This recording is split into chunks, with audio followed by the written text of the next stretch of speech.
Chapter 376, Part 1. Hearing the prompt from JRVIS, Tony turned around and looked at the monitor behind him. What's going on? Do you know who called? This number has never been accessed before. Is that so? Tony thought for a while and finally chose to answer. Which one?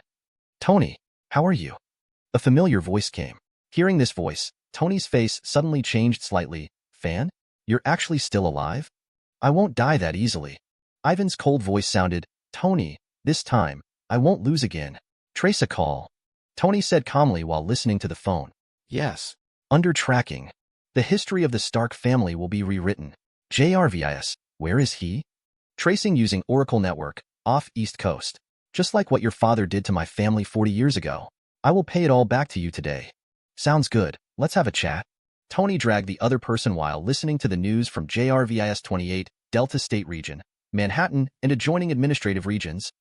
I hope you're ready. On the other end of the phone, after saying the last words, Ivan immediately hung up the phone. As the call was hung up, Tony's tracking came to an end.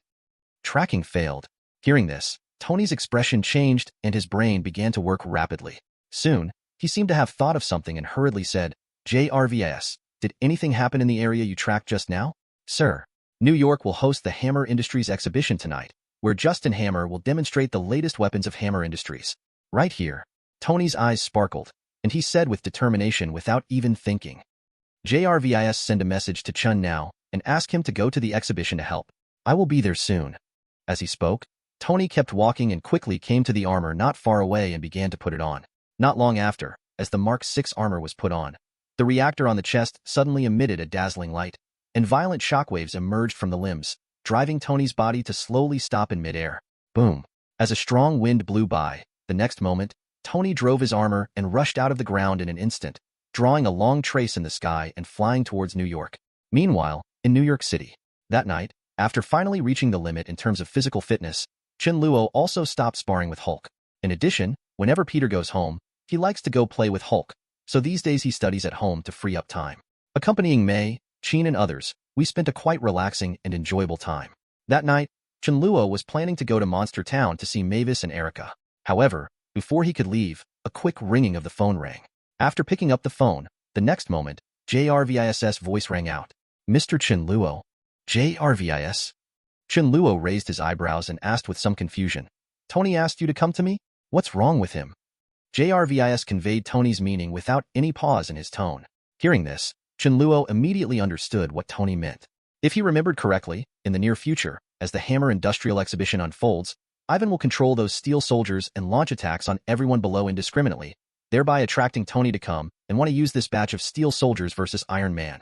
To be honest, if Natasha Romanoff hadn't successfully destroyed the control system of these steel soldiers later, Tony would probably still have been in a tough battle in the face of absolute numerical superiority. So with Tony's strength alone, there is still a risk of overturning. Thinking of this, Chen Luo couldn't bear to see his friend being beaten and immediately planned to leave to help. After hanging up the phone, Chen Luo was about to go to the exhibition when the phone rang rapidly the next moment. Chen, come and help. Huh.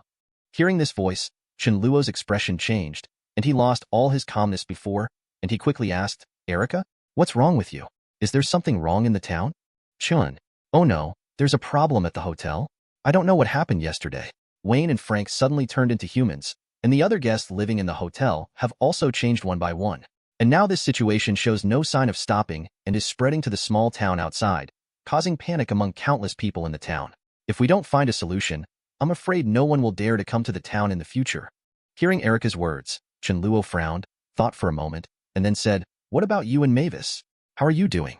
Are you affected? We're still fine. And in order to find the murderer, Uncle Dracula has invited Magneto to help, but even so, we still have no clue about this incident. I understand. Chen Luo nodded heavily. Faced with the unexpected situation in Monster Town, he did not dare to neglect it all. He instantly changed his mind and planned to leave for the town to have a look. But even if he plans to go to the town, he still plans to provide some help to Tony. It just so happens that Hulk has nothing to do now, so he simply leaves the matter to him to handle. 820. I believe that after this incident, the world will have a different understanding of the situation. Hulk has also established initial trust. Thinking of this, Chen Luo didn't hesitate and disappeared instantly with a thought. The next moment, Chen Luo suddenly appeared in the room where Hulk was. Looking at Hulk and Peter in the living room, each holding a game console and playing happily, Chen Luo strode forward and came behind Hulk. Hulk. Hearing Chen Luo's voice, Hulk subconsciously turned his head, Yu Guang looking at his wife. Listen, Hulk, I need your help here now. Then Chen Luo told the other party what happened with Tony, reached out and patted Hulk on the shoulder. Chen Luo said with encouragement, Hulk, this time New York will be left to you. This is our home, and you have to protect it. Do you understand? Hulk blinked, stood up slowly, and punched his chest hard, his deep voice instantly echoing in all directions. Hulk understands. Hearing Hulk's answer, Chen Luo nodded slightly, feeling relieved for Tony. With the addition of Hulk, it won't be difficult to deal with it there. Since there is no need for him to think too much here, then it is time for him to deal with things on the other side. So after saying goodbye to Hulk, Chen Luo rushed towards the town without stopping. Chapter 377, Part 1. Just as Chen Luo set off. On the other side, the Hammer Industrial Company headquarters is different from the busy atmosphere in the past, but it seems to be particularly lively tonight. There were hundreds of people standing under the large exhibition stage. They all raised their heads and looked at the dark scene on the stage, their faces full of anticipation. These people are not just ordinary viewers. As VIPs invited by Hammer Industries from all walks of life, everyone in the audience has extraordinary status. Military representatives, machinery industry giants, medical, biology, representatives from various industry giants gathered here to witness this event. Grand exhibition opening. Behind the stage, looking at the guests and representatives from all walks of life below, Hammer couldn't help but wipe the cold sweat from his head. Although he had been prepared for it, when this moment was about to come, his heart was still filled with excitement. Nervous. For tonight's exhibition, Hammer regards it as the last hope of the Hammer Industrial Group. For this exhibition, Hammer has invested the vast majority of the group's working capital and launched a campaign for this purpose. We have gathered all connections and invited elites from all walks of life to come as witnesses. If this exhibition can be held smoothly and the weapons manufactured by Hammer Industries this time can be recognized by everyone, then their company will be able to get large orders from now on, especially orders from the military, which will be very important to Hammer Industries. It is even more important. With the full support of the military, Hammer Industries can not only get out of the predicament smoothly, but also go one step further and successfully break through the suppression of the Stark Group and become a giant company on an equal footing with it. If everything develops smoothly, maybe it can be used to squeeze the Stark Group's development space, and it is not impossible to successfully squeeze out the opponent. If it were before, Hammer might not be sure that he could defeat the Stark Group. But now, after rescuing Ivan, he now has the ability to build the arc reactor. In his opinion, there is no essential difference between Hammer Industries and the Stark Group in this regard. With the support of a large amount of money, he will have the confidence to fight against the Stark Group. If we can really defeat the Stark Group and replace the other party's position in the industry, this will undoubtedly be the biggest wish for Hammer, who has spent half his life aiming to surpass Tony. While everyone was waiting for the exhibition to start, in the audience, Natasha Romanoff and Pepper, who were invited, also came to the venue and found their seats to sit down. Natasha Romanoff, what's going on with Tony? Did he say he was coming? Pepper asked in a low voice. Mr. Stark said he still has work to do. She hadn't finished speaking, but Pepper had obviously understood her subtext. His eyes dimmed slightly for a moment, and then quickly returned to calm. Then we won't wait for him. We will leave when this exhibition is over. Okay. Natasha Romanoff nodded, a light flashing in her eyes. Although she said that, she had just received an order from her superiors not long before the exhibition began. SHILD discovered that Hammer Industries had made some unusual moves during this period, so she specifically asked her to take advantage of the exhibition, investigate during the event. Therefore, she cannot leave here in a short time. When the exhibition is over, she still needs to find a way to sneak into the Hammer Industrial headquarters. Just as he was thinking about his next plan, the next moment, huge amounts of sound waves sounded on the stage, instantly attracting the attention of countless people. The lights suddenly brightened, and then, with brisk steps and a smile on his face, Hammer came to the stage. Gentlemen and ladies. Looking at the people in the audience, Hammer said with a smile, for a long time, our country has made brave soldiers take risks in combat, until the birth of Iron Man. With him, we thought no more lives would be lost, but he refused to disclose advanced technology. This is unfair and wrong. And it is also a pity for the whole world. Listening to Hammer's speech on the stage, Pepper's originally calm face gradually turned a little ugly, but she didn't make any other moves, she just sat quietly in her seat, enjoying Hammer's performance. But it's still a cool invention, enough to make headlines around the world. On the stage, Hammer's face gradually became excited. His eyes revealed a hint of fanaticism, and his voice became louder and louder. But today, my friends, the major newspapers may be in trouble. They will not have enough oil. Looking down, Hammer paused for a moment when he saw Pepper, and then slowly said, Gentlemen and ladies, today I introduce to you The new face of the Eagle country's military, Hammer Steel Soldiers. He reached out and pointed behind him, and the next moment, the curtain slowly opened upwards, followed by a slight vibration. Then, a team made of steel armor rose from the stage, and then appeared in front of everyone. This team consists of 8 steel soldiers in total. They are fully armed and covered with a thick layer of steel armor. They are completely controlled by artificial intelligence. Even if they just stand quietly and look at this team of steel soldiers, everyone in the audience could faintly feel a chilling air coming from me. As early as when they received the news that Hammer Industries was holding an exhibition, they thought that Hammer might have a trump card in its hand. However, when they actually saw the real thing, there were still exclamations in the audience. For a moment, the scene actually seemed, there's some confusion. This is...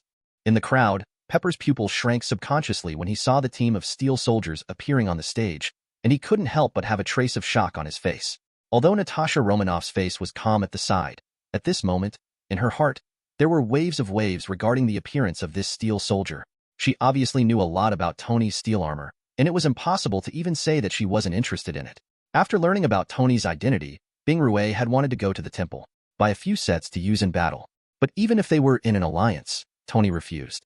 Until now, except for giving Rhodes a set of armor to deal with the military, no other armor has been revealed from his hands. After being rejected by Tony, other forces have not thought about imitating it. The steel armor is okay, but the most important thing is the energy used to drive the armor. There is no other substitute for this except Tony's arc reactor. Because of this, everyone had no choice but to give up. The same goes for Hammer Group, but this was what happened before getting Ivan. After getting Ivan, and with the help of the other party's ability, Hammer spent a lot of money, and finally today, he successfully created his first batch of steel soldiers. And today is the moment when he officially announces the news to the world.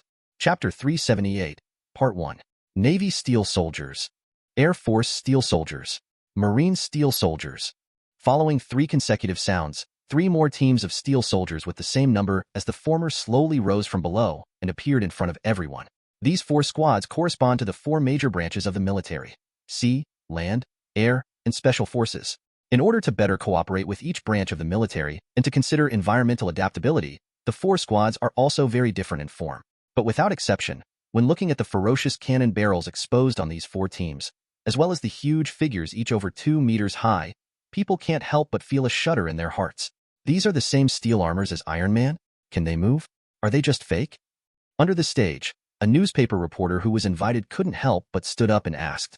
Definitely yes. They look much better than the cheerleaders. There is no doubt that what is in front of you now is the focus of this exhibition. Perhaps everyone has doubts in their hearts, whether these steel soldiers are just like the reporter friend said just now. They are just big toys that cannot participate in combat and can only be kept at home for people to watch. But what I want to tell you is that these steel soldiers have enough energy to drive. In other words, every steel armor here can have the actual combat ability of Iron Man. As soon as these words came out, the whole audience was in an uproar. Although they had already suspected it, after hearing Hammer admit it, everyone's faces were filled with disbelief. What Hammer said just now has been very clear. If these steel soldiers can function normally as he said, it means that in the hands of Hammer, it is likely to have an energy technology that can rival the Stark Group. With this technology in hand, Hammer Industries is likely to have the confidence to compete with the Stark Group. You know, after the arc reactor energy technology was revealed to the outside world, the share price of Stark Group has shown an upward trend every day during this period. So far, the market value of Stark Group has doubled compared to before Tony was kidnapped. More than doubled. Even though Tony announced that he would close the weapons department, which was the core department in the past, with this new energy technology, Stark Group could successfully transform and move towards the direction of an energy giant forever.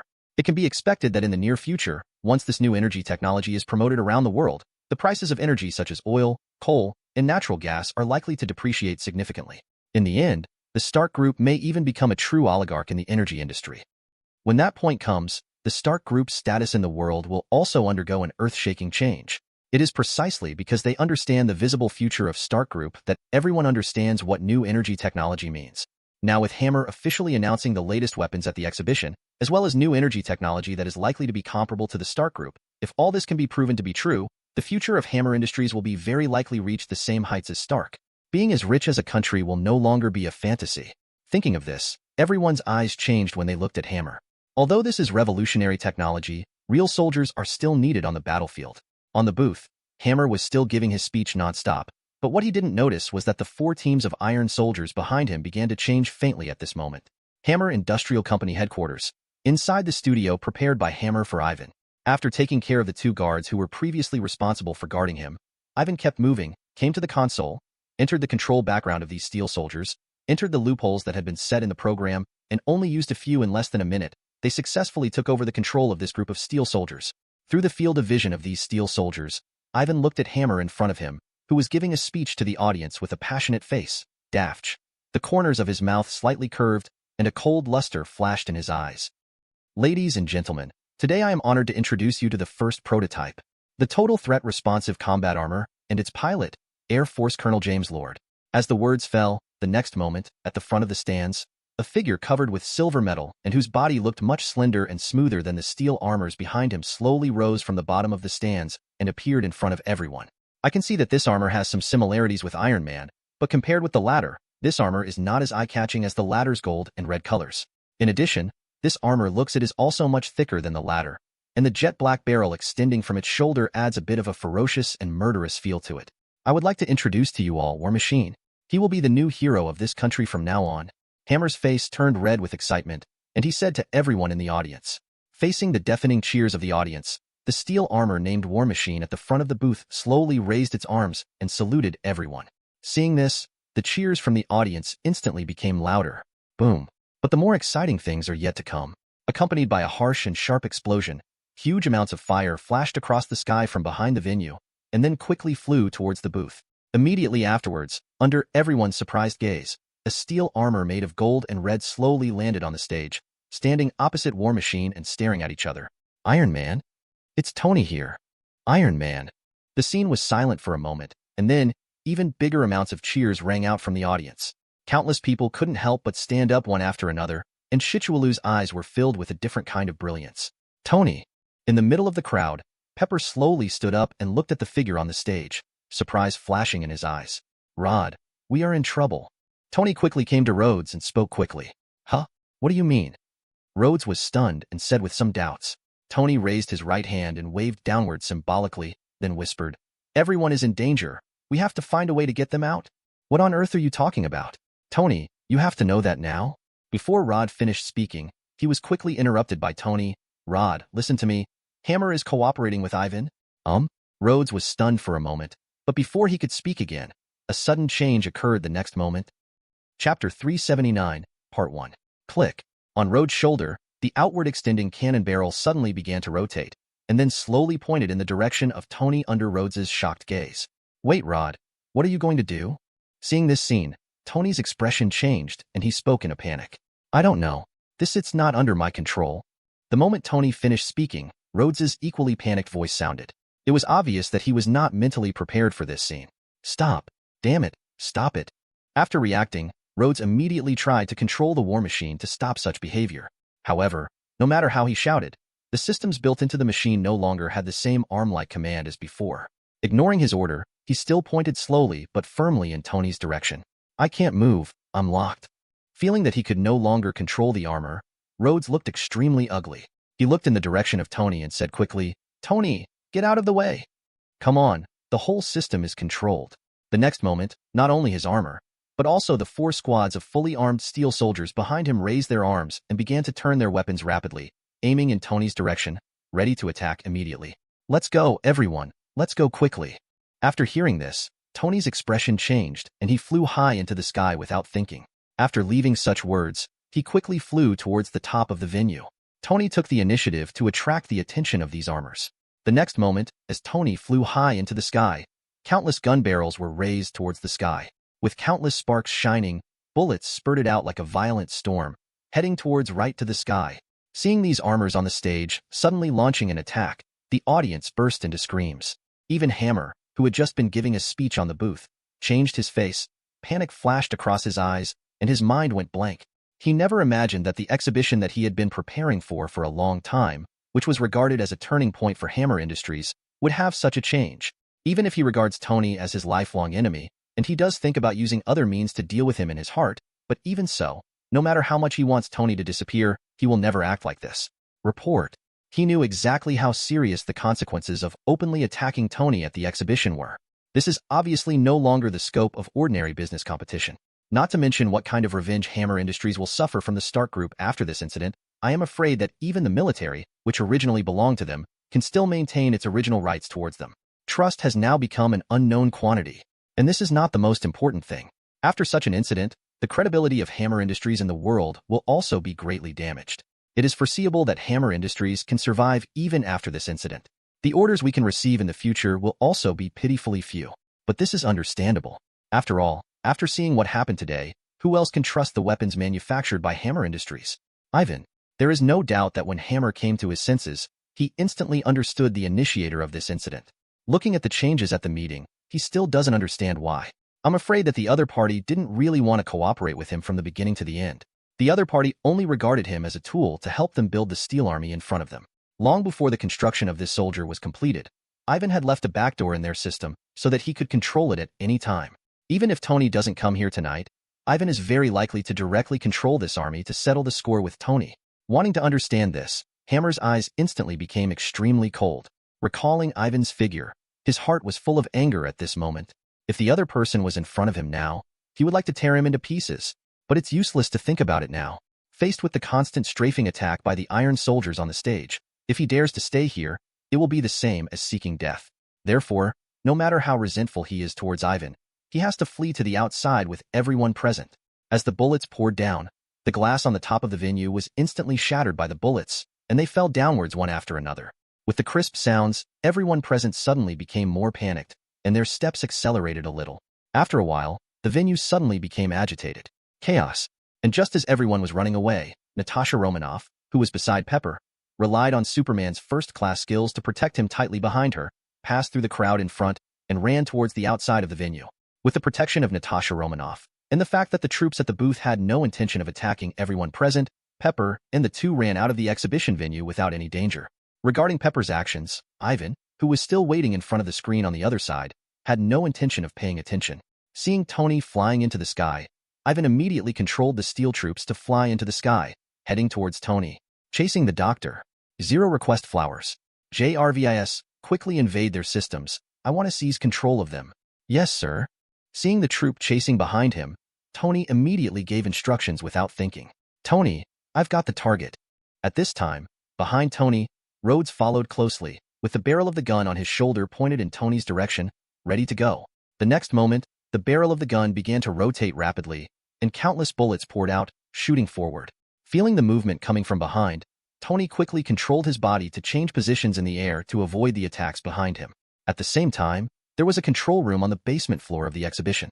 After fleeing the scene in panic, Hammer hurried downstairs, strode to the console, and said with a gloomy face, "Zero, what's going on? What's going on? President, the system built into steel troops has been invaded. Now the steel troops are no longer under our control. We are now blocked from the host. If we can't enter the host, we can't regain control." When he heard the news from his men, Hammer's face turned dark and he couldn't help but cursed secretly, H*T. Ivan, this damn guy. Just when Hammer and others were in a panic, the next moment, a strong figure suddenly appeared behind him. Before Hammer could react, a sharp pain hit his arm, and his body uncontrollably hit the table in front of him. The whole person was firmly controlled in an instant. Tell me, who is it? Who did all this? Behind Hammer, Natasha Romanoff appeared on the spot at some point, holding the opponent tightly with her hands like iron pliers, and asked coldly. While being cross-examined, Natasha Romanoff did not hide her murderous intent and aura at all. Affected by her murderous intent, Hammer couldn't help but feel a sense of fear in his heart. The hair on his body stood on end, and his breathing instantly became extremely heavy. Wait, I said.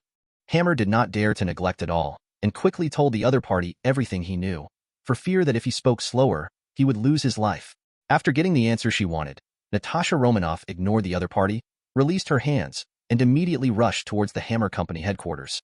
Looking at the other party's leaving figure, everyone, including Hammer, looked at each other in shock, without saying a word, not daring to stop him at all, and just watched the other party disappear on the spot. Chapter 380, Part 1. At the same time, Natasha Romanoff rushed to Hammer headquarters. On the other side, Tony's limbs erupted with dazzling rays of light at extremely fast speeds, drawing a long trace in the sky. His body flexibly shuttled around the venue to avoid attacks from behind. JRVIS, how's it going? While dodging, Tony turned around from time to time, looking at the steel troops flying towards him behind him, and asked calmly. Unable to reboot remotely, the voice of JRVIS came. Hearing this answer, Tony's eyes flashed. He paused, and then said, "It seems that the only way to get rid of the big guys behind you is to shut down the host manually, right?" "Yes, sir." Even though he said that, Tony didn't know where the 133 were located in the host system that controlled these steel troops, so this was obviously not within his scope of consideration. Since this method doesn't work, there is only one option left.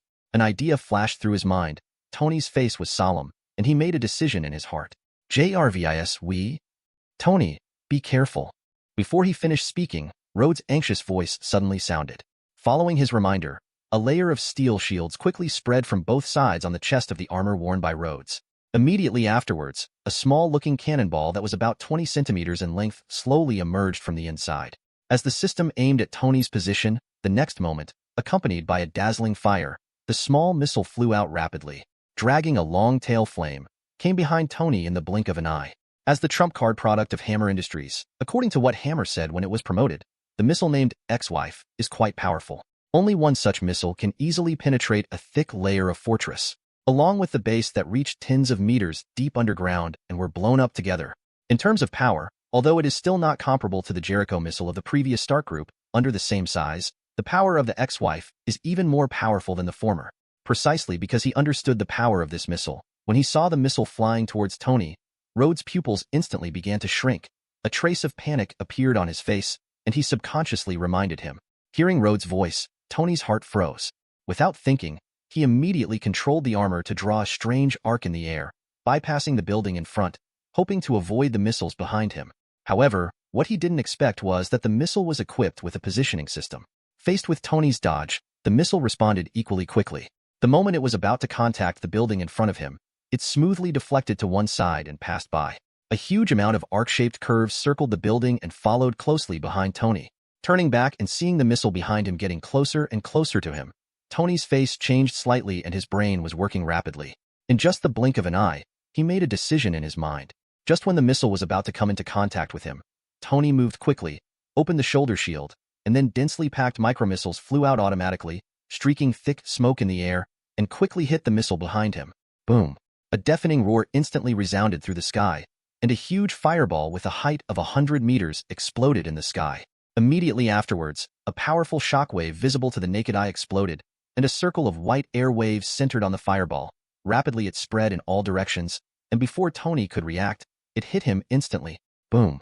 Affected by this huge shockwave, Tony's body flew backwards uncontrollably, instantly crossing 100 meters, passing through several buildings behind him, and finally hitting the ground directly below. The sound of explosion sounded, and the streets on the ground exploded instantly, forming a deep pit. Countless cracks spread rapidly around. The smoke and dust filled the air, and the noise was huge. Pedestrians all around exclaimed and hurriedly dispersed around. The endless flow of vehicles on the street also came to a standstill. They fell in the middle of the road.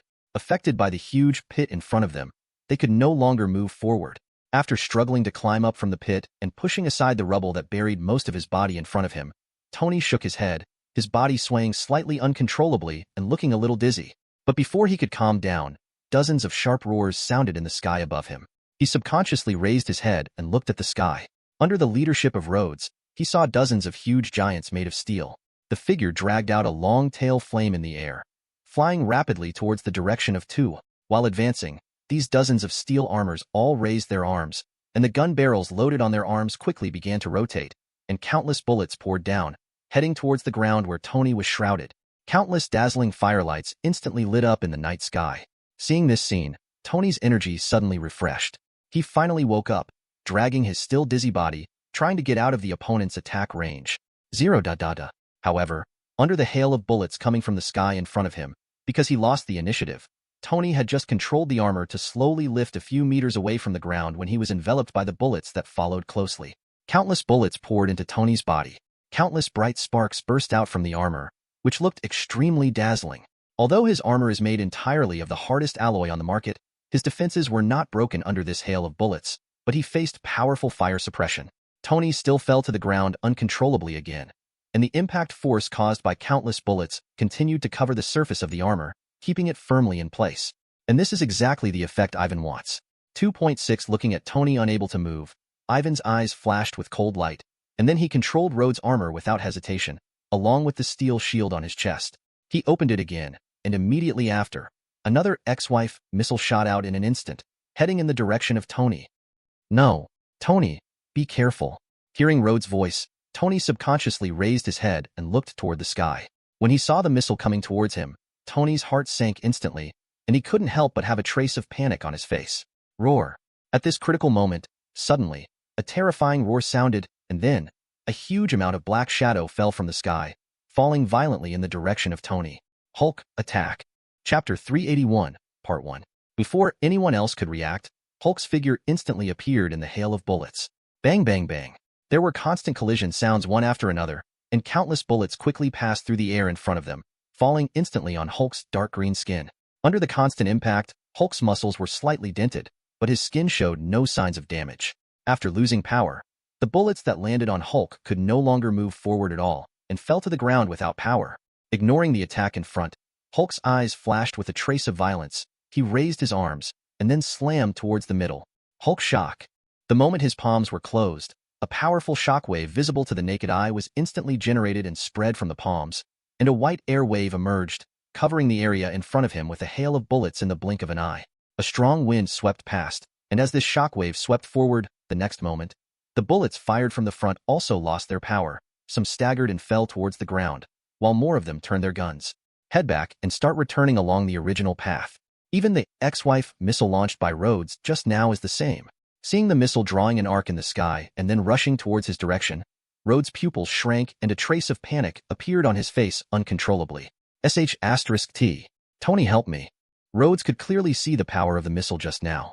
Once hit from the front, even with the thick armor on his body, he had no confidence that he could block the missile's attack. Hulk, help quickly. Awakened by Rhodes' voice, Tony immediately reacted and said to Hulk quickly. After Chen Luo brought Hulk home, in order to fulfill his promise and ensure Banner's safety, Chen Luo approached Tony and asked him to help appease the military forces. It is precisely because of this that Hulk's existence, Tony also has a certain understanding. Even under the leadership of Chen Luo, he personally went to Hulk's home to visit him.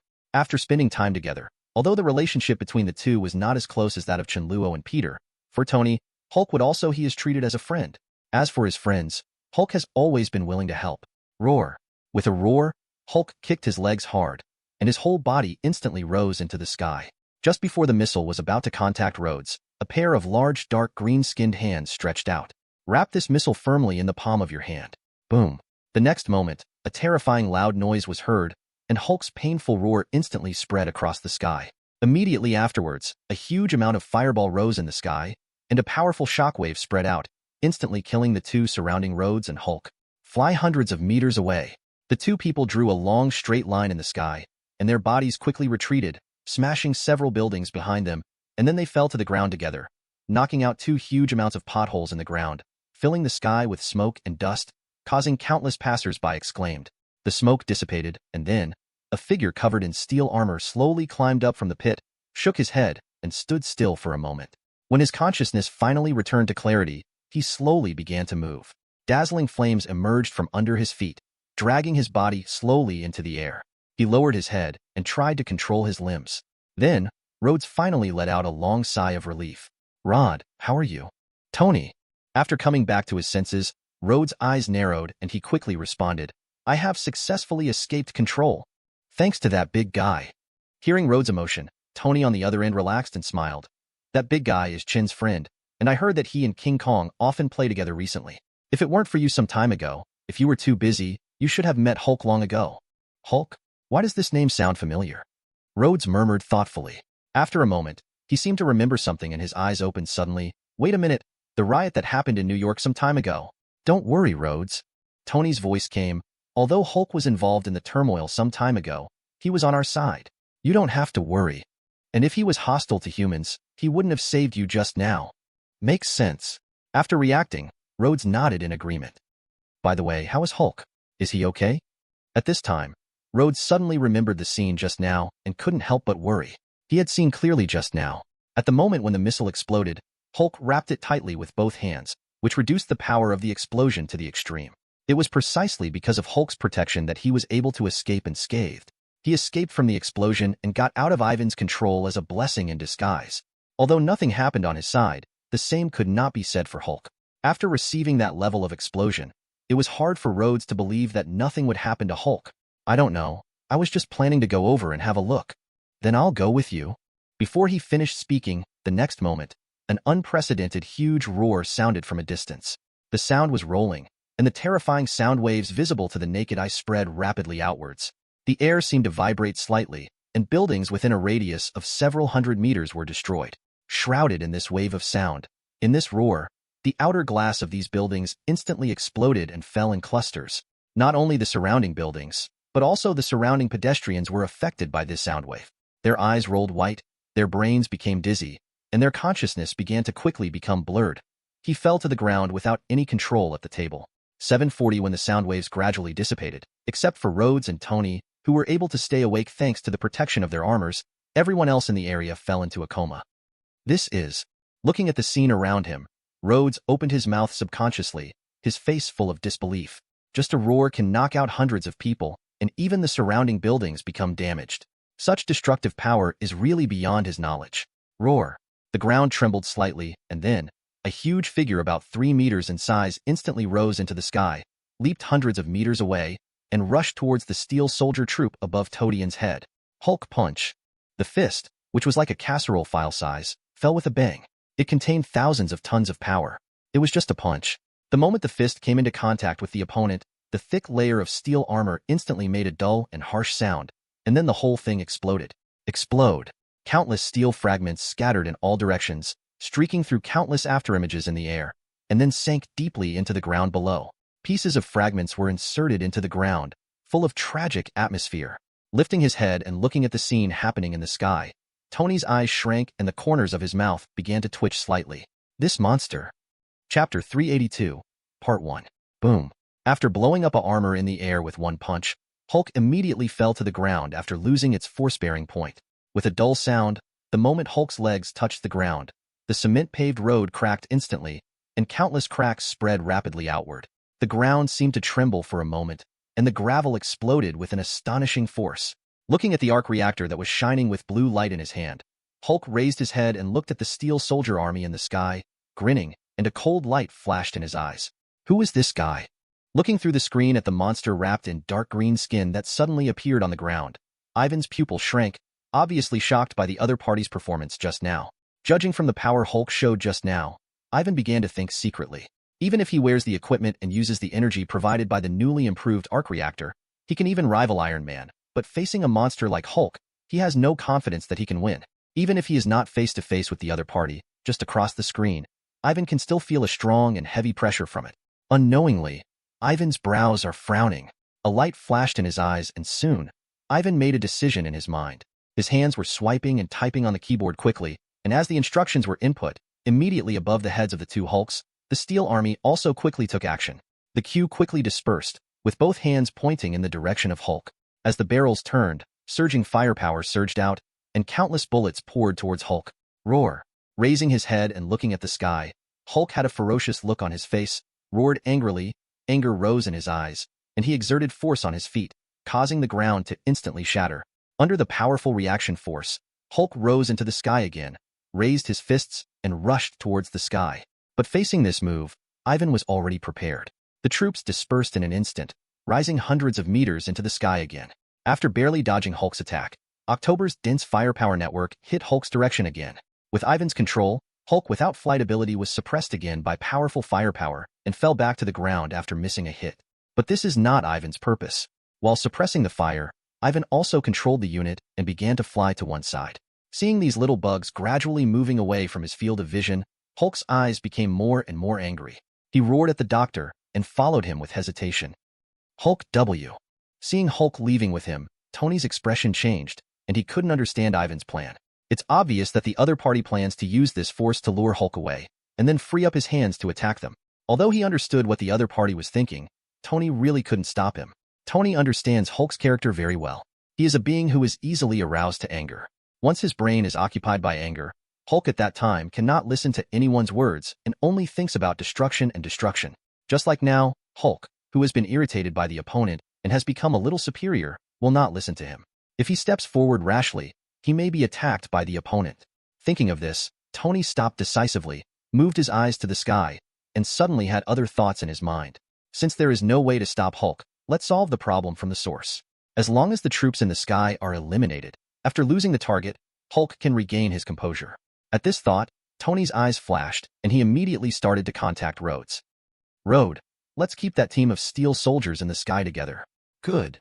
A flash of fire flashed across the sky, and Rhodes drove the war machine to fly in the sky, coming to the top of Tony's head and looking in the direction Hulk left. The two were about to pursue him. However, before they could make any move, two steel soldiers in the distant steel armor team suddenly broke away from the team and quickly approached their location.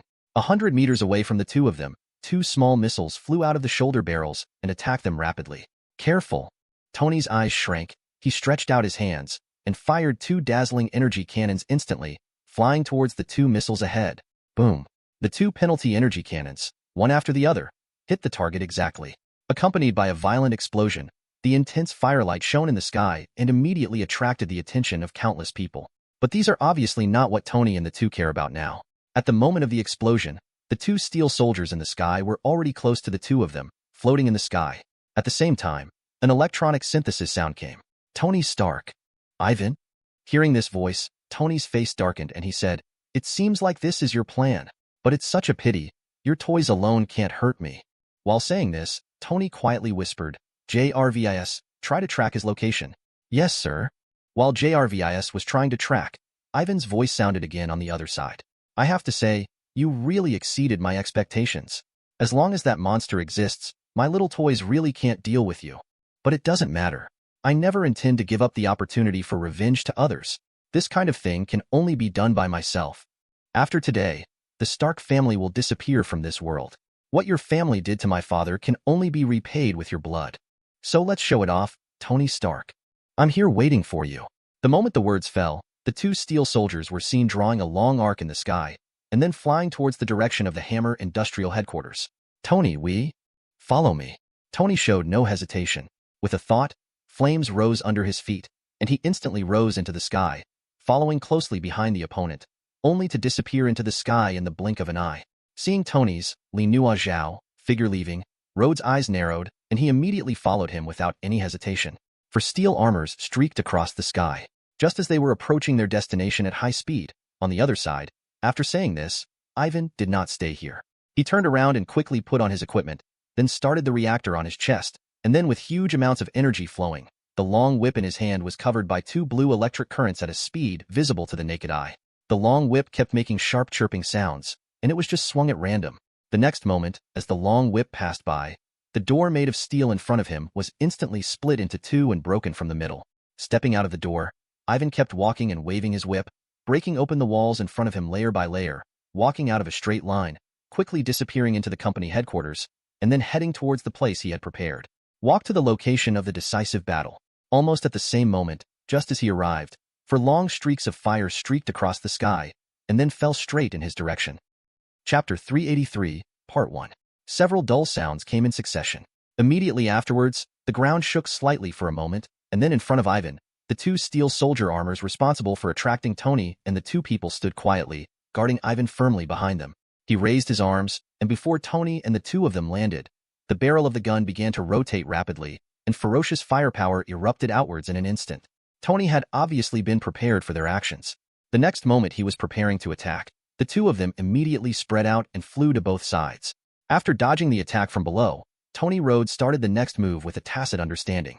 Rhodes drew an arc in the sky, the barrel of the gun on his shoulder pointed downwards, and he pulled the trigger without hesitation. Violent firelight emerged, and the next moment, a dense firepower network shrouded downwards in an instant, including Ivan behind the two armors. After realizing that Ivan was in danger, these two armors took a few steps back without any hesitation, firmly blocking Ivan behind him to prevent external attacks. But precisely because they wanted to protect Ivan, the two armors were trapped in place, motionless, and in the end they could only become two huge amounts of living targets. With Rhodes on one side attracting attention, on the other side, Tony immediately seized the opportunity 763 and immediately launched an attack. Boom! Landing on the ground in an instant, Tony aimed forward. The surging energy in his chest quickly condensed into a red light spot, and then turned into a red laser as thick as his wrist, sweeping forward. Because of the need to protect Ivan, and the obstruction of Rhodes from above, the two armors were temporarily frozen in place and watched the attack from the temple behind them arrive. The red laser flashed across their chests in an instant. Under the extremely high temperature, Even if the armor was covered with a thick layer of armor, it was instantly melted by the laser. Huge amounts of the body slowly broke into two pieces, while the lower body remained motionless.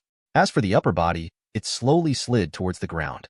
It only took less than a minute in total for these two armors to be completely destroyed by Tony.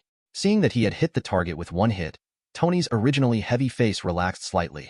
The red laser just now was his ultimate trump card after he developed a new element, upgraded his armor again, and added the huge amount of energy generated by adding the new element to the reactor. The intensity of the laser can be freely controlled depending on the degree of energy concentration and the energy consumption of the reactor. If used with full force, this laser can even cut an entire building in half. Although the power of the laser just now was less than 1/10 of what it was in its heyday, in Tony's opinion, it was easy to deal with the living targets in front of him. In addition to the two armors, even Ivan behind the armor was within the range of the attack just now. Although the interior was tightly wrapped by the armor one after another, whether it was Rhodes or Tony, could not see the scene inside. But if Tony's prediction was correct, even Ivan would not be able to survive his attack. Thinking of this, Tony's lips curled up and a confident smile appeared on his face. He stepped forward without any hesitation and walked forward. However, just when Tony wanted to take a closer look at the fruits of his labor, Rhodes' anxious voice came from the sky. "Tony, be careful."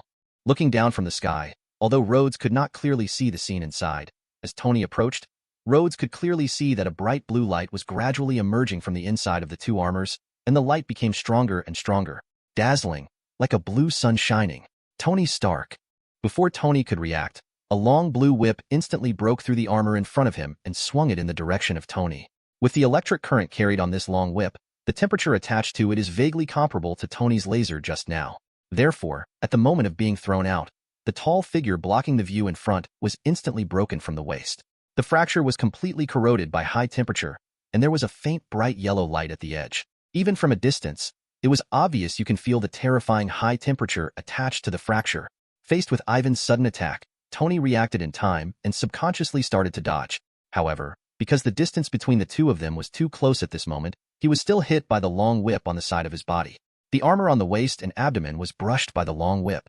Although the contact was only for a moment, as the whip passed by, the terrifying electric current carried on it suddenly burst out with extremely terrifying destructive power.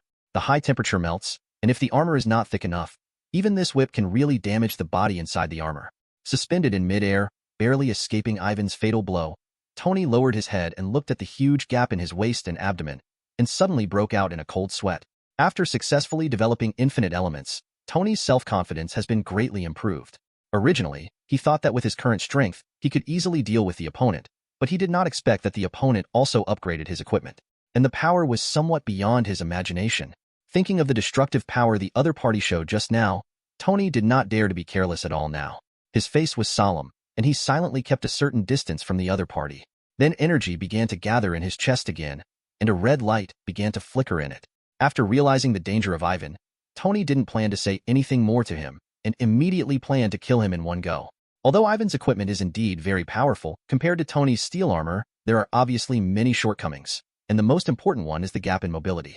As long as Tony can make full use of his strong mobility, keep distance from the opponent at all times, and attack from a distance, there will be nothing he can do with the limited attack range of Ivan's two long whips.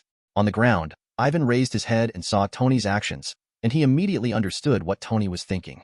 But even so, Ivan didn't panic at all. The corners of his mouth curved slightly, and he sneered. Without saying anything, he reached out and pressed a certain device on his chest. Boom. Following his actions, the next moment, under the somewhat surprised gazes of Tony and Ivan, two dazzling flames spurted out from under Ivan's feet, and then slowly drove his body towards the sky. His feet moved, and then, Ivan instantly changed direction in the air, and then rushed towards Tony's direction. Chapter 384, Part 1. Watching Ivan's movements, Tony couldn't help but have a flash of surprise in his eyes. He also did not expect that when he saw the other party again. The other party had also mastered flight ability, and judging from the speed that the other party was showing now, although it was still far behind him, the difference between the two, the gap has also been greatly narrowed, and it is no longer as far away as it was at the beginning. With the opponent's flight speed approaching the speed of sound, coupled with the two powerful whip weapons, this configuration is enough to put some pressure on him. Correspondingly, the difficulty of solving it is also greatly increased. It seems that judging from the current situation, facing the speed shown by Ivan, Tony's killing move has lost its one-hit killing effect. Although the power of this laser cannon is powerful enough, this ultimate move also has an obvious shortcoming, that is, it cannot be used during fast movement. It can only be used with small-scale movements to fine-tune the angle and direction of the laser cannon. In this way, this kind of weapon can still be effective against slow opponents, but for beings like Ivan whose speed exceeds the speed of sound, this kind of weapon will not only increase energy consumption, but also have no effect. Any advantage? After thinking this, and seeing the opponent approaching him quickly, Tony decisively gave up the idea of using the laser cannon, and then started to fly at full speed to distance himself from the opponent. Rode, let's get rid of him together. During the flight, Tony did not forget to say hello to Rod. Hearing this, Rhodes immediately reacted. Flames rose under his feet, and he immediately chased after Ivan. The barrel of the gun on his shoulder was turned and aimed forward, and Rhodes launched the attack without hesitation. Violent fire flashed, and countless bullets poured out, shooting towards Ivan in front. Feeling the movement coming from behind, Ivan's face changed slightly, and he immediately started to dodge to one side. Although the equipment he wears provides him with strong mobility and destructive power, it may be a matter of habit. In this equipment, he still does not wear a thick layer of steel armor like Tony, so he is unable to defend himself. In terms of strength, it is far from comparable to Tony Rhodes. The reason for making such a decision may be that due to his personality, he was unwilling to put more effort in this area. So he chose to give up defense and focus on improving the mobility and speed of this set of equipment. If it weren't for the fact that Tony had unlimited elemental energy supply, which opened up a sufficient gap between him and Ivan in terms of energy, Wani would probably be at a disadvantage in terms of speed in front of Ivan, who gave up the weight of his armor to pursue extreme speed. However, even if he is not as fast as Tony today, for Rhodes, who also relies on the old version of the arc reactor for energy, Ivan's speed is a level higher than him. Therefore, after Ivan made a dodge, Rhodes instantly lost the target. Seeing Ivan's speed, Rhodes was stunned for a moment. He came back to his senses and saw that the distance between the two gradually widened. Rhodes' eyes condensed, and he made an instant decision. The chest shield slowly opened from both sides, and then, the last ex-wife missile equipped on the armor slowly emerged from the chest. Along with a dazzling fire, the missile dragged out a long tail flame, attacking quickly in the direction of Ivan ahead. The speed of this missile was close to 3 times the speed of sound. Even Tony, who was faster at the time, couldn't dodge it, let alone Ivan. With Ivan's pitiful defense, once he is hit by this missile, his fate can be imagined. Coupled with the tracking function carried by the missile itself, no matter how much Ivan moves and dodges in the air, the missile will be able to follow him closely and approach at a speed visible to the naked eye. If this continues, it will only be possible in a few days. In seconds, Ivan's life will come to an end. At this critical moment, Ivan's reaction exceeded both Tony and Tony's expectations. He moved his wrist and flicked it hard. The next moment, the long whip on his left hand began to change. The long whip broke violently, and then formed hundreds of small modules wrapped around the blue electric current, as if each had its own life. Under Ivan's control, these modules drew traces in the air, long and an electric arc flashed through the air, and then surged toward the back like an overwhelming force. After the whip split, the resulting fragments rushed backward at terrifying speeds several times the speed of sound. In just a blink of an eye, as some of the fragments approached the missile, arcs flashed on them and exploded violently. Come, boom. A deafening loud noise was heard, and huge amounts of fireballs appeared in the sky again. Under the action of these fragments, the missile was instantly detonated in advance. At the moment the missile exploded, Ivan had already moved far away. Explosion range 0. Please give me flowers. But that's not the end. After Ivan took the initiative to let one of his weapons self-destruct, although a considerable part of the fragments were swallowed up by the explosion, the remaining small part still stubbornly passed through the explosion range and shot towards Rhodes. After the time travel explosion, the arc wrapped in these fragments also weakened a lot. Therefore, when they came into contact with Rhodes' armor, these fragments only barely penetrated half the distance, and then spread all over the body of the armor. Making this, the armor suddenly became full of pits, and more than half of it was damaged. What a coincidence. Although these fragments did not penetrate the armor and hurt Rhodes, a few of them happened to fall into the power system, which greatly affected the power of the armor. The flames lit up under his feet. Time is dark, and the speed is greatly reduced. As a last resort, Rhodes just gave up the pursuit and controlled the armor to slowly fall to the ground. As Rhodes withdrew from the battle, looking at the back of Tony, who never closed the distance in front of him, a cold light flashed in Ivan's eyes, and then he turned around and flew towards Rhodes behind him without any hesitation. Damn it! Seeing the opponent's choice, Tony still didn't understand the opponent's thoughts.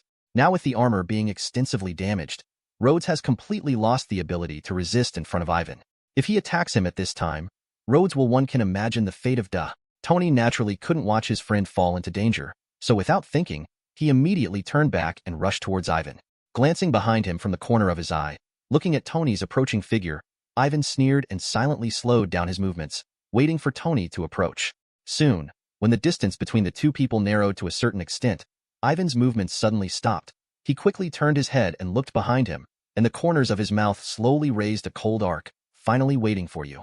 Immediately afterwards, Ivan flicked his right hand vigorously. Just like before, the long whip in his hand instantly split into countless segments. The whole body was wrapped in scorching arcs of electricity, breaking the air in front of him, forming an overwhelming net, moving toward him at several times the speed of sound. Tony directed Zimin. Not good. Seeing this, Tony's pupils shrank sharply and his expression changed drastically. Chapter 385, Part 1. Obviously, the reason why Ivan chose to attack Rhodes just now was because he set a trap specifically for Tony. As for the speed gap between the two, after the confrontation just now, Ivan was very clear about it. Normally, he would have had no chance of catching up with Tony, especially since he had lost a weapon just now in order to stop Rhodes' missile, so the possibility of defeating him was also greatly reduced. If he doesn't want to think of other ways and just keeps pulling like this, until the monster he just lured away returns again, then he will be really in danger. Thinking of this, Ivan immediately changed his mind and wanted to use Rhodes as a bait to attract Tony to return for rescue. As long as the two got closer to a certain distance, he could use the killing move just now to take advantage of the opponent's unpreparedness. It is very likely to severely damage it. And now this scene is exactly as he expected.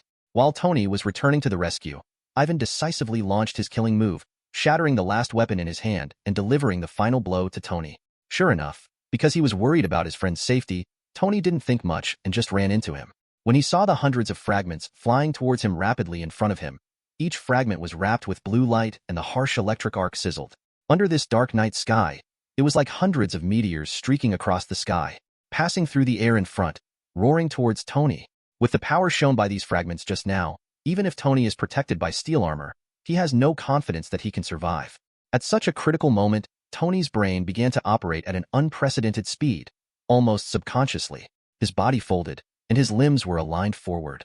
The reactor in his chest began to rotate at high speed, and huge amounts of energy began to be supplied to the limbs. A steady stream of energy begins to be supplied, and the power system begins to carry load. The bright light at the ends of the limbs began to shine brighter, and as a large amount of energy was injected, for huge energy waves as thick as an adult's thigh suddenly shot out, instantly cutting through the air in front and blasting towards the fragments. Boom! At the moment when the two collided, a deafening explosion sounded, and the sky suddenly became bright, as if another sun was rising on the spot, and the dazzling light shrouded all directions. Affected by the light in front of him, Ivan couldn't help but squint. He opened his eyes. On the other side, as four huge amounts of energy waves directly hit the fragments in front of him, under the powerful impact, a large number of fragments in front of him were immediately cleared away. Although there were still a few parts that were not affected, they still attacked him quickly. With Tony's god-level reaction, he even managed to avoid it. Looking at the passing fragments surrounded by lightning, Tony's tense nerves suddenly relaxed, and cold sweat broke out on his forehead. After coming back to his senses, Tony quickly stretched his body. After the light in front of him dissipated, and he saw the scene in front of him clearly, he made a thought and quickly moved forward. Before Ivan could react, Tony successfully arrived in front of him in the next moment. Ivan! Tony stretched out his right hand and pointed it forward. The light in his palm became more and more dazzling, ready to attack at any time. It's all over. Hearing this, Ivan's body trembled and he slowly opened his eyes. As the light dissipated, when he saw the unharmed figure appearing in front of him, his heart instantly sank. You win, Tony Stark. Looking at the other party steadily, Ivan's face was extremely calm at the moment. His hands were hanging down, and it seemed that he had completely given up the idea of resisting. But it doesn't matter. I was already prepared before coming here.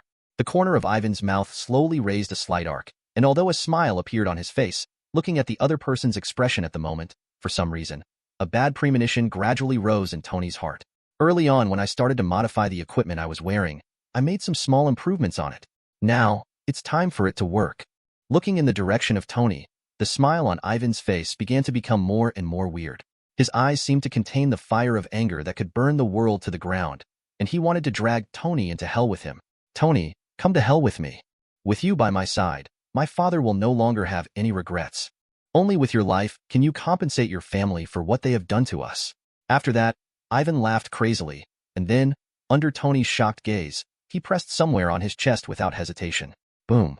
The armor on the chest quickly began to shatter, revealing the true colors inside the armor.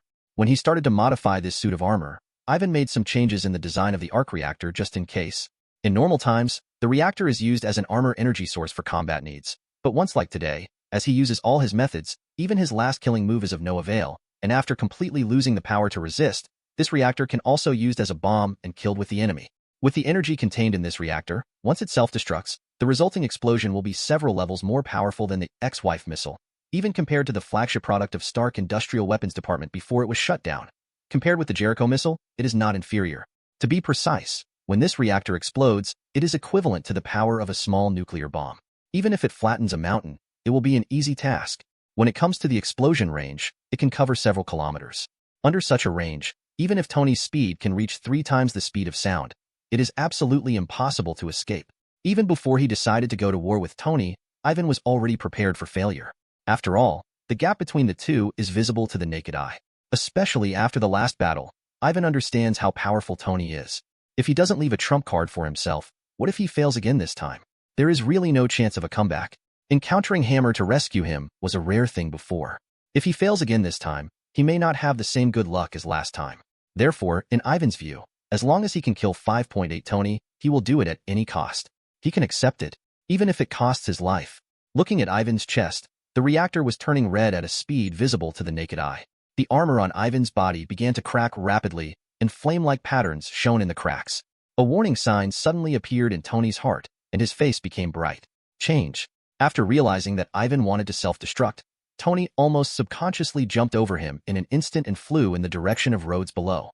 He wanted to take Rhodes and escape from the explosion range before Ivan actually exploded. But unfortunately, no matter how fast Tony reacted, the moment he just came into contact with Rhodes, behind him, the reactor in Ivan's chest finally reached the critical point and exploded with a loud noise. Boom. Enjoying the audiobooks? Support me on Patreon so I can keep doing this. Link in the description. Thank you so much for your support. Now let's move on to the next chapter. Chapter 386, Part 1.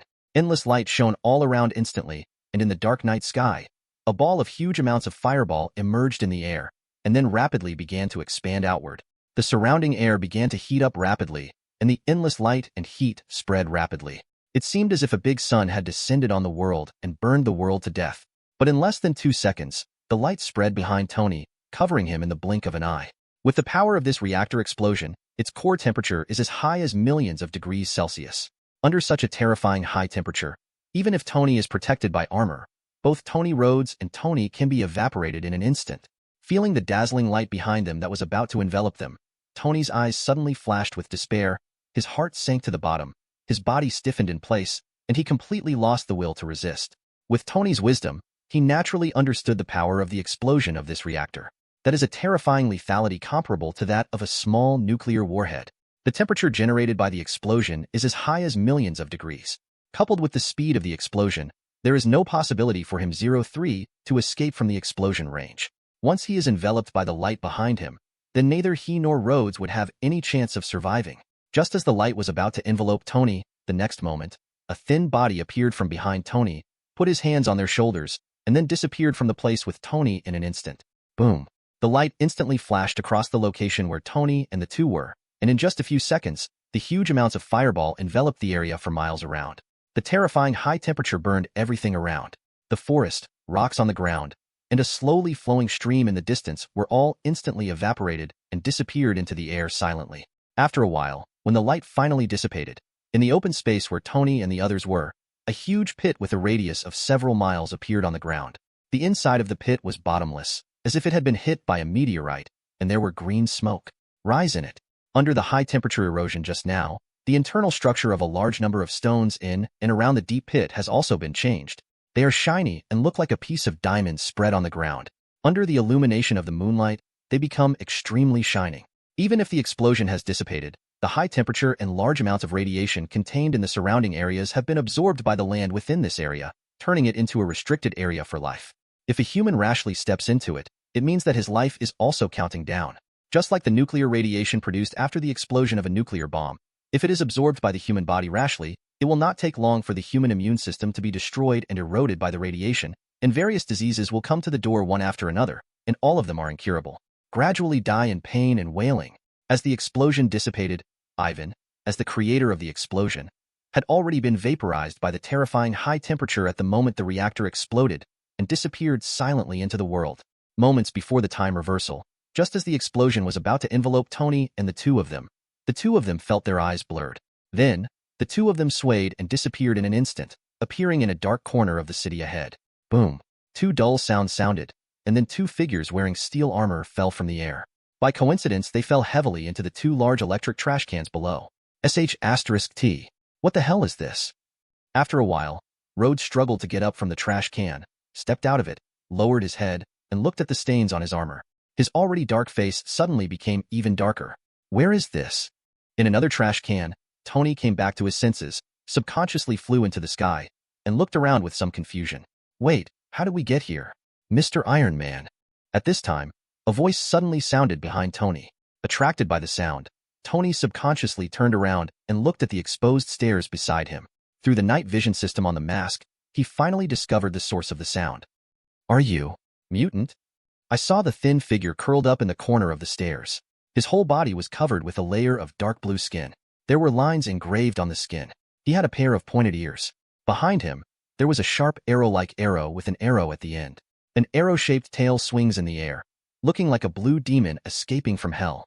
There is no doubt that only mutant can match such unique appearance features. Looking at the other party, Tony seemed to have thought of something. A flash of surprise flashed in his eyes, and he said, "You just saved us, right?" In the corner, the thin figure slowly raised his head, looked timidly at Tony in front of him, with respect shining in his eyes, and said softly, I saw that you might be in danger just now, so?" Hearing the other party's answer, Tony also confirmed his thoughts, and a softness flashed in his eyes when he looked at the other party. After thinking about it, Tony slowly approached the other party and asked, "Little guy, what's your name?" "My name is Kurt Wagner. I used to work in the circus, and everyone called me Nightcrawler." Perhaps it was because the kid nicknamed Nightcrawler had an innate fondness for Tony, so Kurt answered all of Tony's questions without any hesitation. After some understanding, Tony finally understood the other party's situation. This mutant named Kurt had been working in Circus 250 for a long time, until a few days ago, when he caught a loophole in the circus. Kurt finally escaped from it. After several days of escaping, tonight, Kurt finally arrived in New York. The reason why he chose to come here was to join the famous Xavier's School. With the shelter of Xavier's School, he could truly be safe. But unfortunately, as soon as he arrived in New York, he saw the riot that took place tonight. Especially after seeing his idol Iron Man, Kurt couldn't control his curiosity. Followed all the way to where Tony Ivan fought. It is precisely because of this that after seeing Ivan trying to kill both Tony and Tony through self-destruction, Cole plucked up the courage to appear behind Tony and took the two of them away from the place together. After learning about the situation, Tony felt a little more grateful for the child named Kurt. If it hadn't been for his help this time, he and Rhodes would have stayed there forever. Thinking of the scene just now, Tony was secretly grateful. After thinking about it, Tony then said, "Kurt, don't you want to go to Xavier's School? Come with me. I'll take you there. It just so happens that I have some friendship with the people at the college. They will take good care of you after you go there." Hearing this, Kurt's eyes suddenly lit up when he looked at him. Chapter 387, Part 1.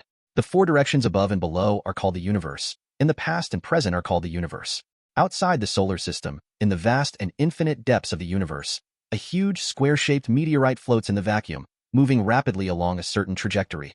Behind this meteorite, a huge planet that is hundreds of times larger than the Earth and has a silver-white appearance stands. This planet is where one of the powerful races in the universe, the base camp of the Katarwi stars.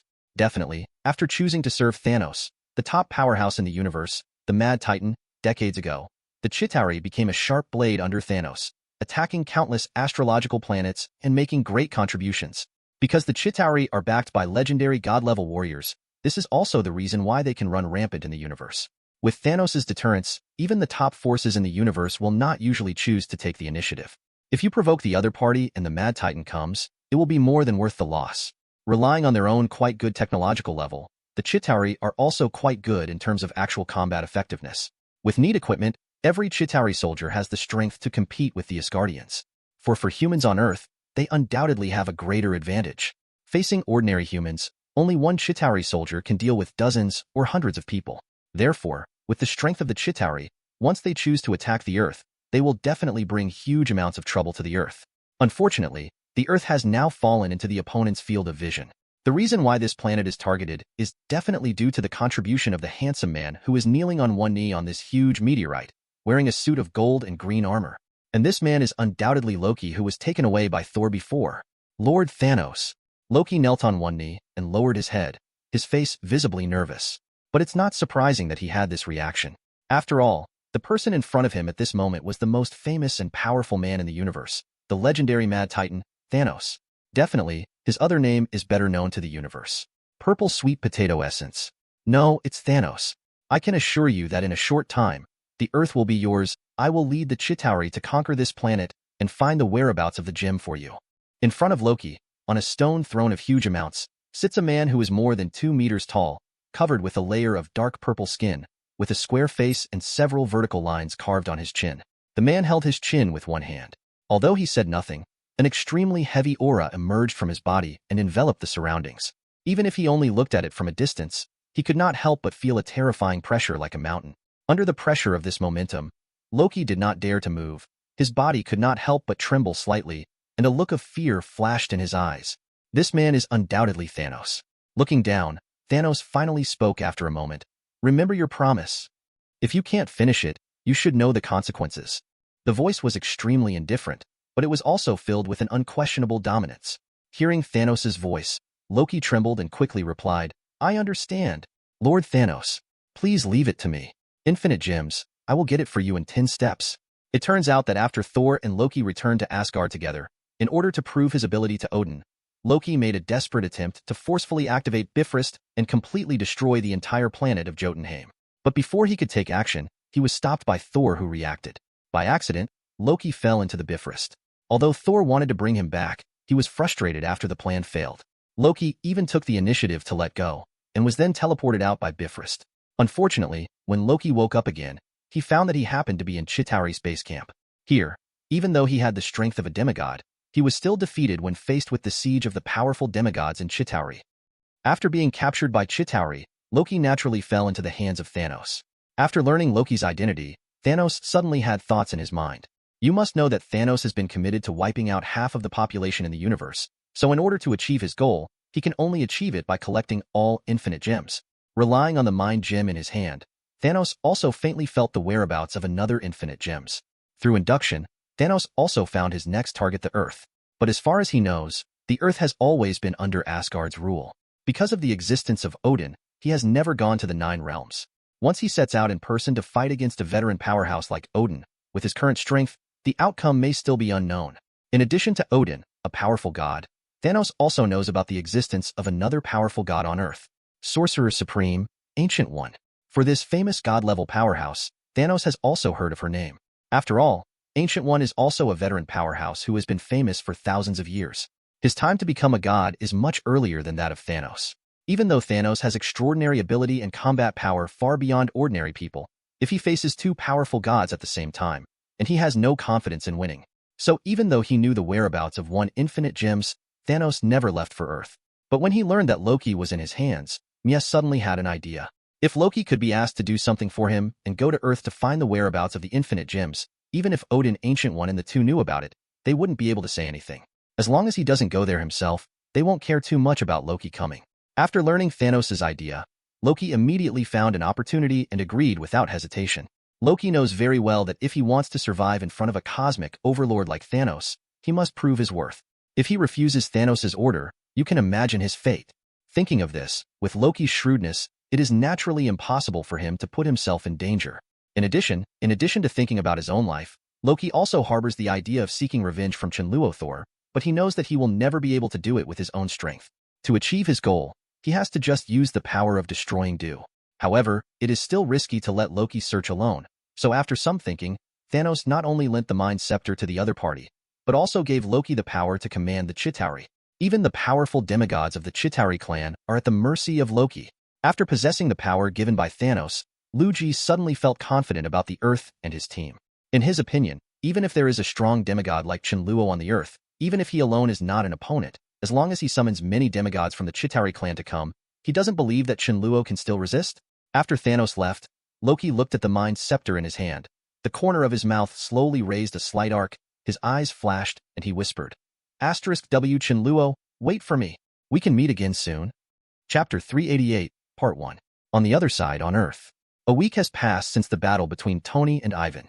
At noon this day, Tony was in the villa. The air suddenly shook, and then Chen Luo appeared in the room instantly. Feeling the movement, Tony, who was sitting on the sofa in the living room with drawings in his hands and starting to design his next suit of armor, subconsciously turned around. When he saw Chen Luo appearing here, Tony was stunned for a moment, then his face lit up, and he quickly got up and walked towards Chen Luo. "Chun, you're back. How is the situation over there? Has it been resolved?" "Nailed it," Chen Luo nodded, not knowing what he thought of, and sighed slightly. "But it is indeed a bit troublesome to deal with, otherwise it wouldn't have taken so long." After Chen Luo came to the hotel, after some understanding, he also knew what happened here. It turns out that all this has something to do with his future father-in-law, Dracula. To be precise, it is a problem caused by the girlfriend the other party found in the past 2 years. 2 years ago, Dracula fell in love with a human woman during a trip around the world. After some pursuit, the female captain named Aika was finally moved by him and agreed to his pursuit. After holding the beauty back in his arms, after 2 years of traveling, Dracula brought her back to the hotel with excitement in the past few days. After telling Mavis about them, he planned to formally propose to Mavis. The other party proposes. However, he was so excited at this moment that he did not expect that the true identity of this woman named Aika was actually the descendant of Dracula's old rival, Van Helsing. Due to the words and deeds of her great-grandfather, Dakin Van Helsing, Aika has also made it her mission to get rid of Dracula since she was a child. For this goal, she has been trained as a vampire hunter since she was a child. After more than 20 years of training, Aika's skills have reached the top level among ordinary humans. Over the years, she has hunted many vampires.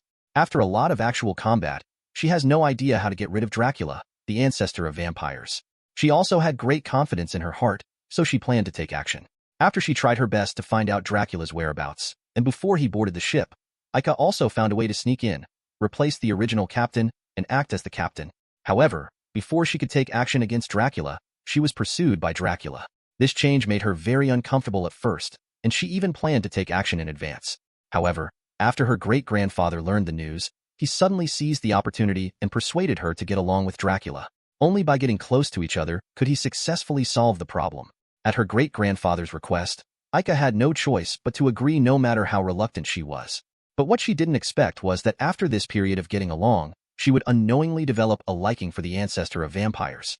After the two got together smoothly, it was even more for the sake of the relationship between the two. Gave up the idea of assassinating the opponent. In the first 2 years, Dakin did not do much because of Aika's cover. But until a few days ago, when Dracula was planning to propose to Aika, in order to get the blessing of his elders, and I don't know how he knew about Dakin's existence, he successfully came to find him, hoping to invite Dakin to the hotel to witness them. The most important moment. Until then, Dakin, who had been kept in the dark, finally understood. After realizing that Aika had lied, Dakin was furious. At the same time, he also understood that it was impossible for Aika to get rid of Dracula at this moment. So this time he plans to do it himself. After accepting Dracula's invitation, Dakin spent a few days bringing his latest invention, the monster transformation ray, with the intention of using it on Dracula. The function of this weapon is very simple, that is, it can transform an ordinary human into a monster. Similarly, after adjusting the ray frequency, it can also transform a monster back into a human form. Dakin knows very well about Dracula's power. Under normal circumstances, it would be difficult for him to kill him, but if he is transformed into a human form after being irradiated with rays, it will be very difficult to deal with it. It is undoubtedly much smaller. With this purpose in mind, Dai suddenly had a plan in mind. As long as he is at Dracula's proposal scene and takes advantage of the moment when the other party proposes, he can seize the opportunity and successfully hit the target. Everything went smoothly in the beginning, but when the proposal actually started, something went wrong. Because the invisible person next to him accidentally touched the other person, the ray instantly deviated from the direction. Moreover, by chance, it was refracted by several mirrors. The ray changed direction everywhere and passed through the bodies of more than 10 people in just an instant.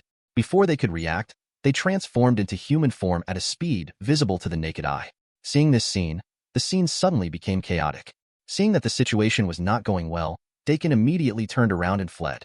In order to prevent being found by Dracula, he even went to the monster town. He fired the ray in his hand in all directions like it was free, hoping to delay it. Under the attack of his map cannon, many unsuspecting monsters transformed into human forms one after another. Seeing the changes in themselves, the town suddenly became arrogant and turbulent. It was precisely because of this situation that Erika had no choice but to ask Chen Luo for help. When Chen Luo arrived at his destination, Dakin had disappeared, leaving only a large number of monsters transformed into humans in the town and hotel. They were gathering at the door of the hotel, trying to find an explanation from Dracula. Under the comfort of Chen Luo and Dracula, everyone slowly dispersed. After some investigation, mainly based on his understanding of the plot, Chen Luo also found a breakthrough in Aika. With Aika's cooperation, Chen Luo has been looking for Dakin for the past few days, until the day before yesterday. Find each other successfully. After taking him back to the hotel and spending 2 days together, perhaps because of Aika or seeing Dracula's true character, in the end Dakin chose to accept his mortal enemy. After getting back together, the hotel and the town slowly returned to peace. After settling the matter here, Chen Luo stayed with Mavis for another day before leaving to return. Because I was a little worried about Tony, I came here immediately and asked him about the situation. So how are you doing here? Nothing unexpected happened, right? You still have the nerve to say it? Tony rolled his eyes at him and said angrily, if I hadn't been lucky this time and a kid saved us, I'm afraid this time, Rhodes and I would really have stayed there. Huh? What's going on? Chen Luo frowned slightly, and a trace of astonishment flashed in his eyes. Chapter 389, Part 1. Later, Tony told Chen Luo what happened a few days ago. After he and Rod were rescued by Kurt, Natasha Romanoff finally arrived at the Hammer Industries headquarters in the city. Because this place was severely damaged by Ivan, most of the staff in the headquarters also fled, so she reached her destination unimpeded. Breaking into the studio where Ivan was staying, when Natasha Romanoff was about to control the steel soldiers to stop their movements, something embarrassing happened. It turned out that while she was taking action, the remaining teams of steel soldiers on the other side were also sent by Ivan to attract Hulk's attention. Although they had the advantage of flight, these steel soldiers were able to delay for a while. But in the process of delaying, as Hulk was aroused more anger by their harassment and attacks, with the blessing of extreme anger, Haoshu's physical fitness also improved by huge amounts. Even though he couldn't fly, after his jumping ability was greatly enhanced, Hulk jumped up and reached the same height as those steel soldiers in the blink of an eye. Hulk kept pumping out huge amounts of fists, and his power was several times stronger than before. The moment the terrifying power fell on those steel soldiers, they exploded with one punch, turning into countless fragments and exploding in all directions.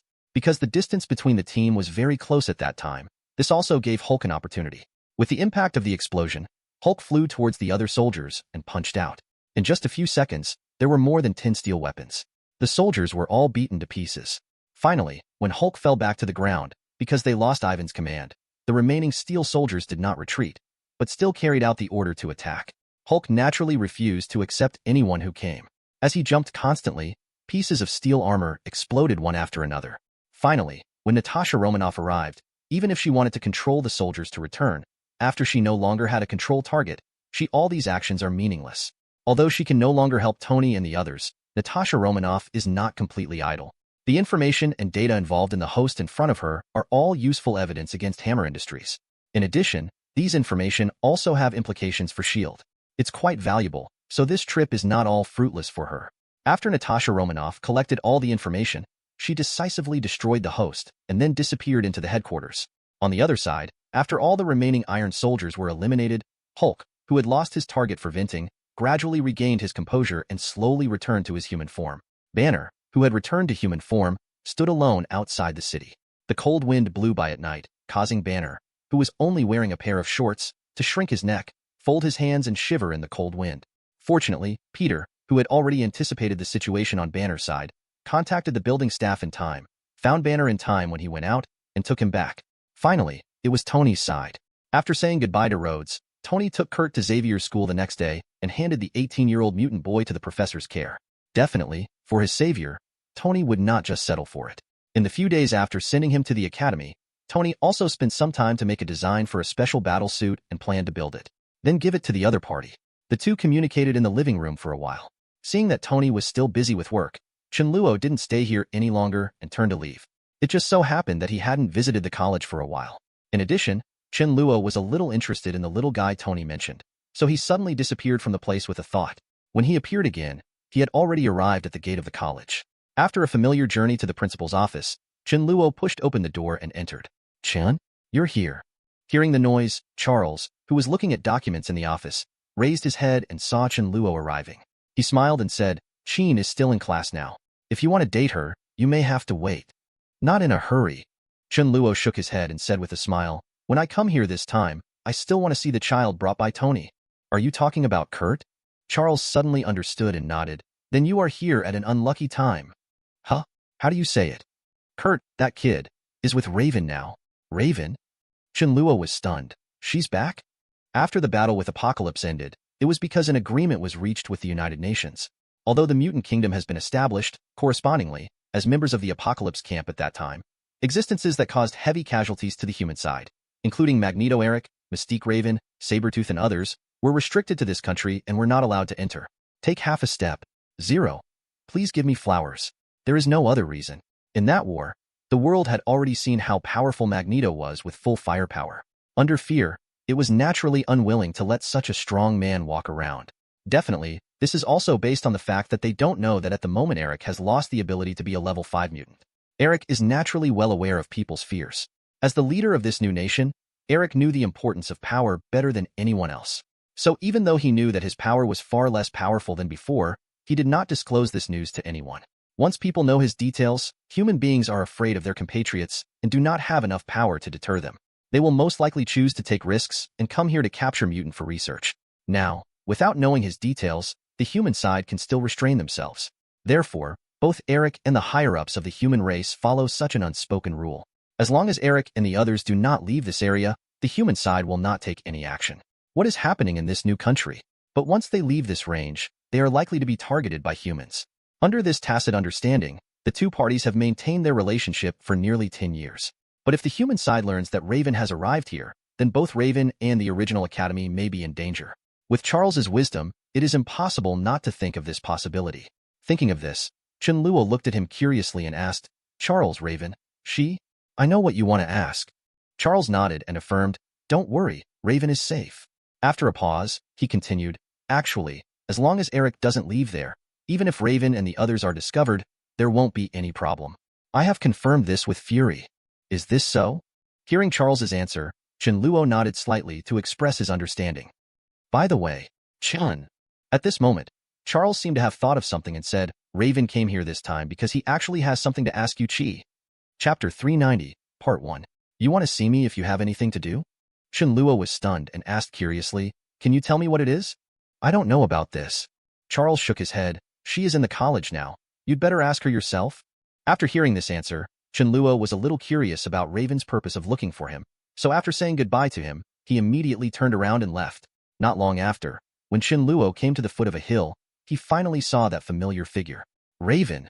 Striding forward, Chen Luo immediately said hello. Not far from Chen Luo, together with Kurt, who had been brought back by Tony before, was a beautiful woman with a hot figure and gorgeous appearance. She was the human form in which Raven usually acted. Hearing Chen Luo's voice, Raven was startled at first, then slowly turned around and saw Chen Luo walking towards 140. Her eyes flashed with joy. "List. Haven't seen you for a long time. It's been a while." When he came to the other party, Chen Luo smiled and hugged her, let go, turned to look at the blue figure next to Raven, and said curiously, "It seems that you are the kid who saved Tony, right? Thank you so much. If it weren't for you, Tony might not be able to come back." "You're welcome, sir." Kurt lowered his head unconsciously and whispered, "Mr. Tony is my idol, and you should help your idol." Seeing Kurt's appearance, Chen Luo smiled and couldn't help but stretched out his hand to touch the top of the child's head, feeling the temperature coming from the top of his head. Kurt, who was already a little introverted, suddenly became a little more shy, lowered his head, and silent. "Okay, Kurt." At this time, Raven said from the side, "You go back to class first, and I will come find you later." "Okay, Aunt Raven." Hearing this, Kurt nodded quickly, said goodbye to Chen Luo politely, and then his body swayed and instantly turned into a blue smoke and disappeared from the place. "Aunt?" Looking at the place where the other party disappeared, Chen Luo turned his head and looked at Raven curiously. "What's going on?" "This child is somewhat related to me by blood." Regarding Chen Luo, Raven had nothing to hide, explaining, "Actually, before I came to live with Charles when I was young, I had an older sister in my old home. And Kurt, this child, is the descendant left behind by my sister. It's just because this child is also a mutant, that's why he was abandoned by them, and finally adopted by the circus." Speaking of this, Raven's voice suddenly became much deeper. "Charles told me all of this, otherwise I might not have known about the existence of this child. As early as a few days ago, after Kurt was sent here by Tony, because Kurt's blue skin looked so familiar, Charles secretly explored it out of curiosity. In the end, as expected, the child was really related to Raven. It was for this reason that after Charles told Raven the news, Raven came from the Garden of Eden to visit. Hearing the news, Chen Luo's eyes flashed with surprise. "I didn't expect this child to have such a relationship with you. No wonder he looks a bit like you." Then, Chen Luo seemed to have thought of something and asked again, "In that case, what are you going to do? Take this child back?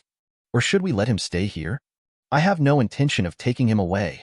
Raven shook her head. A hint of tenderness flashed in her eyes. If this child goes back with me, he will probably be targeted by humans, so it is safest to stay here. And didn't this kid save Tony's life? With Tony here, I think he will live a good life here. That's true. Chen Luo was not surprised by this. Based on his understanding of his friend, he would definitely not stand idly by if his little savior had any difficulties. Not to mention the future, let's talk about the battle suit he is making for Kurt. With this equipment, Kurt's safety can be greatly improved. Coupled with his teleportation ability, it is difficult to have it even in the human world. What a danger. Then let's not talk about this for now. Chen Luo asked curiously, by the way, I heard from Charles that you want to see me if you have something to do? As soon as these words came out, the smile on Raven's face froze, and there was a subconscious hesitation on her face. Why? Is this so troublesome? Raven nodded silently. Actually, Eric asked me to find you about this matter. With a slight sigh, Raven finally said, he asked me to invite you to the Garden of Eden, saying that he needs your help with something. Eric? Chen Luo frowned and asked, did he say what happened? Raven shook her head. I don't know about this either. But, having said this, Raven paused, looked at Chen Luo seriously and said, although I don't know what Eric wants to do, I think it's better for you to reject him. I have a hunch that what he wants to do next may be very dangerous. Since Apocalypse was defeated 8 years ago, after waking up, Eric only appeared once when the country of Eden was established, and spent most of the rest of his time quietly preparing for something. Moreover, no one other than himself knew about his preparations. It wasn't until a few days ago that when Eric found her again and asked her to bring Chen Luo here, and at the same time that news about Kurt happened to come from Charles, Raven came here. Originally, she planned to look for Chen Luo after meeting Kurt, but she never thought that she just came here and Chen Luo also came to her door. Although she conveyed Eric's words truthfully, Raven couldn't help but feel worried when she thought of Eric's abnormal behavior over the years. Hearing Raven's words, Chen Luo's eyes flashed. He thought for a moment, and finally nodded slowly. Since my allies are looking for me, I'll go there. I haven't seen him for a while. I wonder how Eric is doing now. Seeing that Raven was hesitant to speak, Chen Luo smiled and waved his hand, confidently saying, don't worry. I think even if there is any trouble, it won't be more trouble than the original Apocalypse. Since Apocalypse can be solved, what's there to worry about? That's right. After hearing this, Raven's face suddenly relaxed a lot. Thinking of Chen Luo's previous record, she nodded with a smile. After making the decision, Chen Luo was a little curious about what Eric wanted to do with him. So after saying goodbye to Chen Luo immediately took Raven with him and disappeared in an instant. Chapter 391, Part 1. On the west coast of Injiang country, nearly 10,000 miles away from here, in the ocean, an archipelago stands. There are nearly 100 archipelagos in total, and each island has an area of hundreds of miles. The islands are continuous and densely covered with jungles. Because they are located in the subtropical area, the climate here is also very suitable, rich in products, and very suitable for human habitation. Definitely Mutant is no exception. Since 8 years ago, when humans and mutants reached an agreement, this archipelago has been officially placed under the rule of Magneto Eric and has become a new kingdom. And this kingdom was named Eden by Eric. As the origin of mankind in ancient mythology, this kingdom has also been given great expectations by Eric, regarding it as the true home of their mutants. In the past 8 years, this new kingdom has not welcomed guests other than mutant. Until today, this situation has changed. On an island on the edge of the archipelago, the air shook for a while, and the next moment, 2 figures quietly emerged. 09 with his feet on the soft beach, he raised his head and looked at the blazing sun in the sky, then turned around and looked around. Chen Luo shook his head with some admiration on his face. Is this the Garden of Eden? It seems like you guys have been living a good life these past few years. Really? Looking at the scene ahead, Raven shook her head and said with a wry smile, you'd better not draw conclusions so early, wait until you finish reading. Hearing this, Chen Luo's eyes flashed, nodded without saying anything, and then started to move forward with Raven.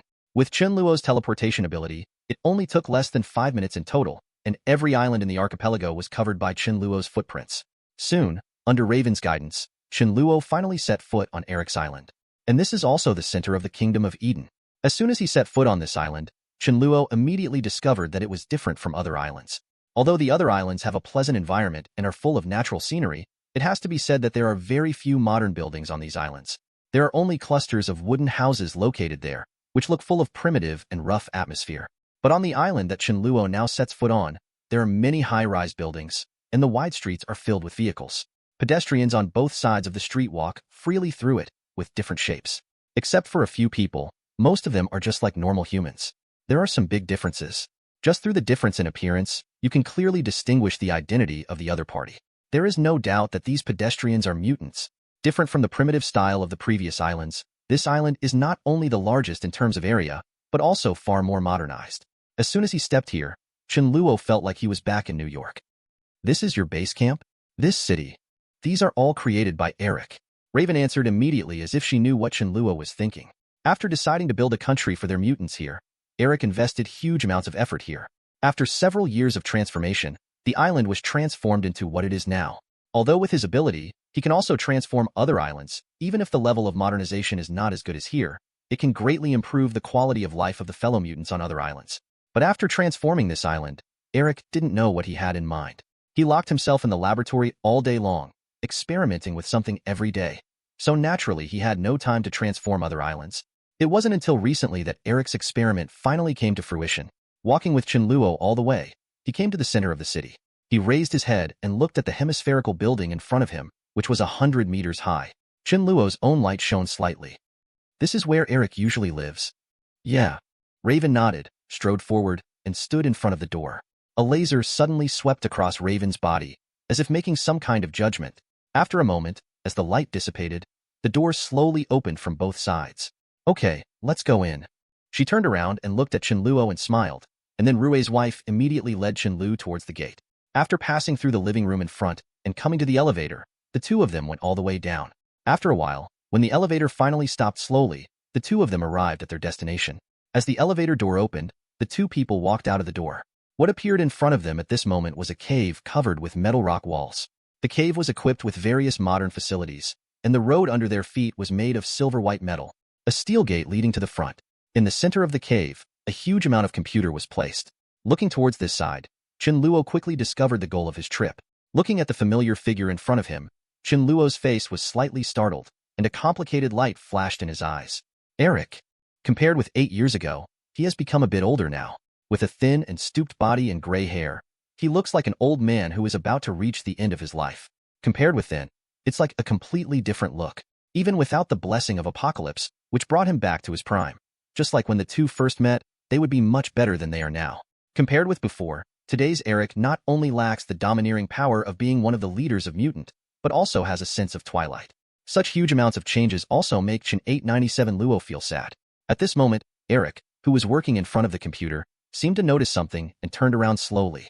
When he saw Chen Luo's figure not far away, his eyes lit up. Chen Luo, you are finally here. Haven't seen you for a long time. Came to the other party and looked at the other party. Chen Luo smiled and said hello. Eric, it seems that you have not been living a very good life these past few years. What, do you need my help as an ally? Hearing this, Eric's old face softened slightly, nodded, and said with a smile, Chun, since it's you, I won't be polite to you. Come with me. With that said, Eric turned and walked towards the metal door behind him. With a wave of his hand, the door slowly opened to both sides, and then, Chen Luo finally saw the scene inside the door. Behind this metal door, I saw an extremely strange-looking instrument sitting in front. There is a wide metal base below the instrument. Above the base, a small console stands. Behind the console, there is a curved metal conduit. The instrument is silver-white in color, giving it a mysterious look. Looking at the instrument in front of him, Chen Luo's eyes flashed, and he vaguely understood something. Chapter 392, Part 1. As you can see, coming to the front of the instrument and stroking his masterpiece of the past 8 years, Eric showed a satisfied smile on his face. This instrument can change the whole world. As for its purpose, you will soon find out. As he spoke, Eric waved his hand, and then, a gap suddenly opened in the ground in front of him, and then, a metal seat slowly emerged from the ground. On this metal seat, a human wearing a suit with a frightened face was tied up. His limbs were tightly tied to the seat, and no matter how hard he struggled, he could not break free. This human being had a piece of cloth stuffed in his mouth. Unable to speak, he could only make some incomprehensible whimpers. He looked behind him in the direction of Chen Luo, his eyes full of pleading. Although he couldn't speak, Chen Luo still read the cry for help in his eyes. After looking at the other person for a long time, Chen Luo's expression remained unchanged. He looked in the direction of Eric and asked directly, "Who is he?" "He is a high-ranking member of the Eagle Country, Counselor Xian." Before Eric could answer, Raven behind him answered first. Arriving next to Chen Luo, Raven looked at the human in front. A cold light flashed in his eyes, and said, "It's him." Recently, he has been promoting the harm of mutants to the world in Ingjiang Country, and he also wants to push the country to formulate corresponding mutants. Bill. Once the bill is established, all mutants in the country must be registered. If they refuse, once wild mutants are found, the armed forces will be dispatched to forcibly capture them. Certainly. As for where it will be taken, I think you should be able to understand, Chen. Although she didn't finish her words, Chen Luo immediately understood what she meant. According to what Raven just said, once the bill is passed, life will undoubtedly be more difficult for the mutants in the Eagle Country.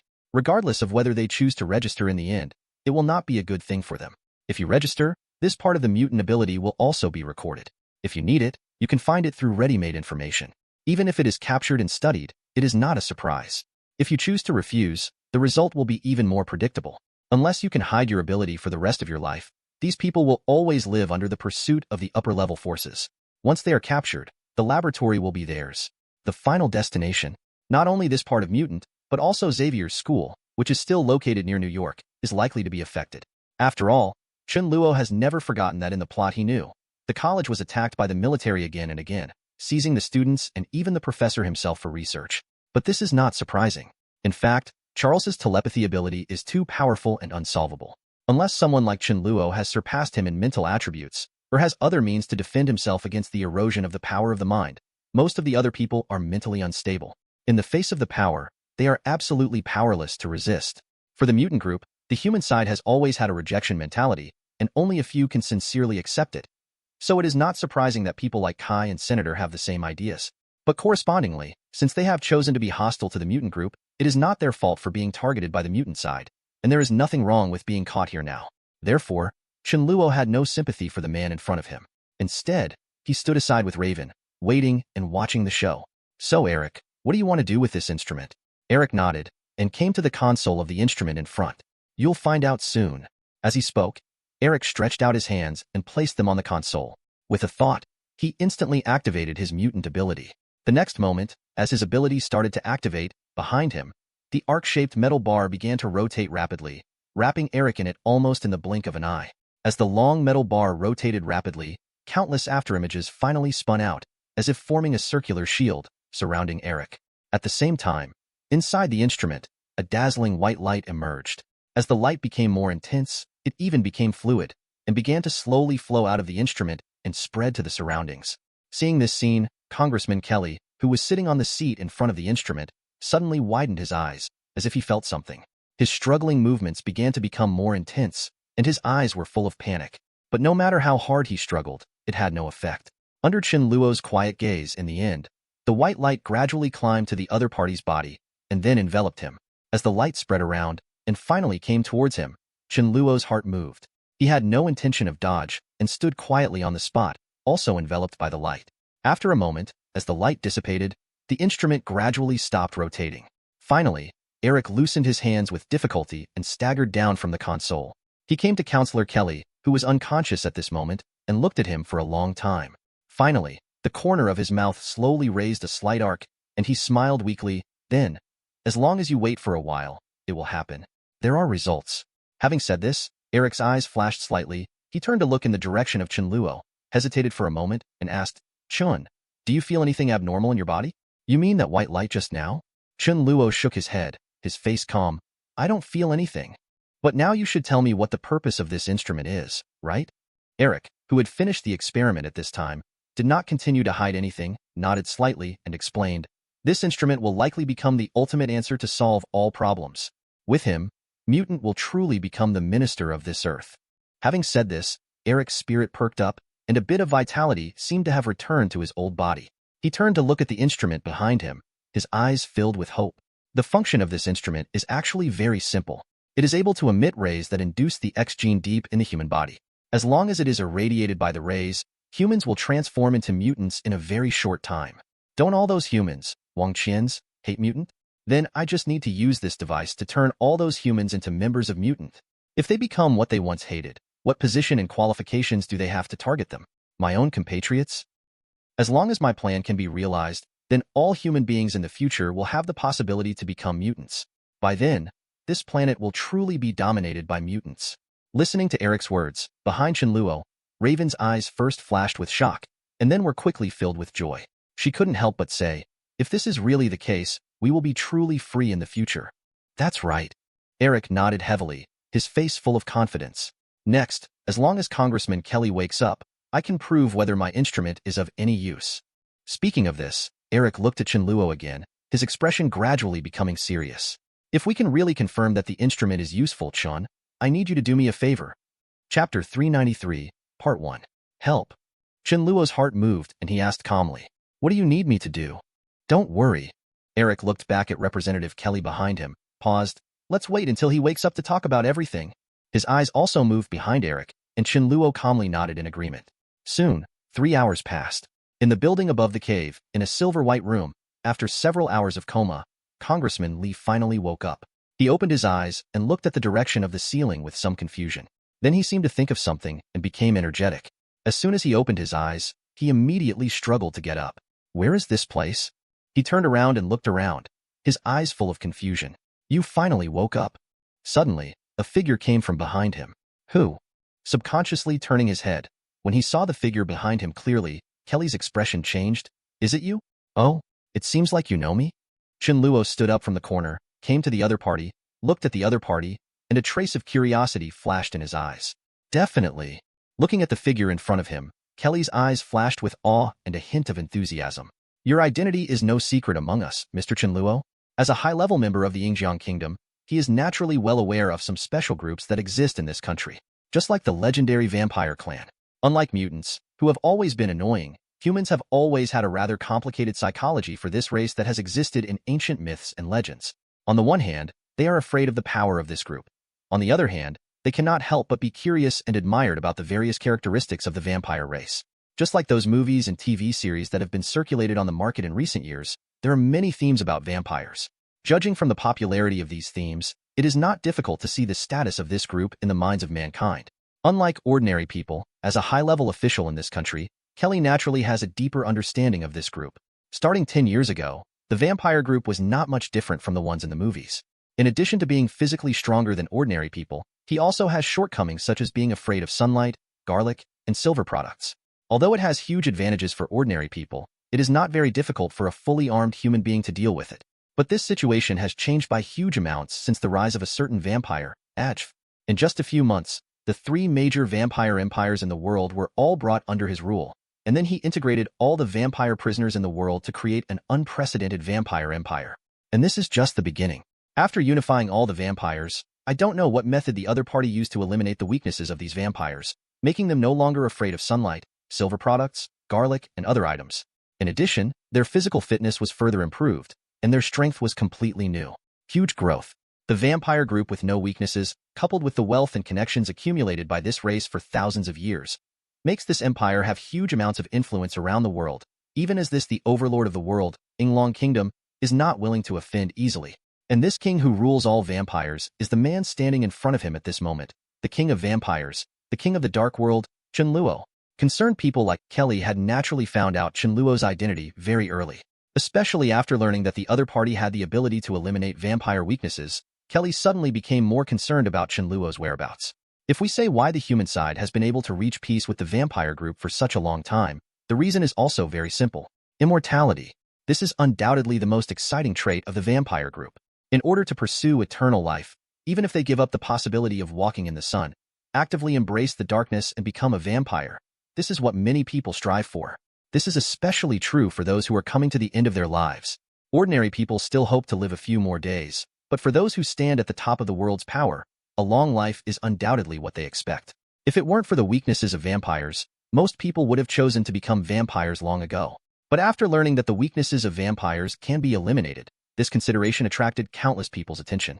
If it weren't for the fact that this ability was only controlled by Chen Luo, and Chen Luo's power was too powerful, they would have desperately wanted to capture him for research. If the secret of immortality could be studied from him, it would undoubtedly be a huge amount of temptation for mankind. Of course, Kelly is one of them. Regarding longevity, he obviously has some thoughts in his heart. It is precisely because of this that he pays special attention to Chen Luo's information, especially Chen Luo's appearance, which he keeps in mind.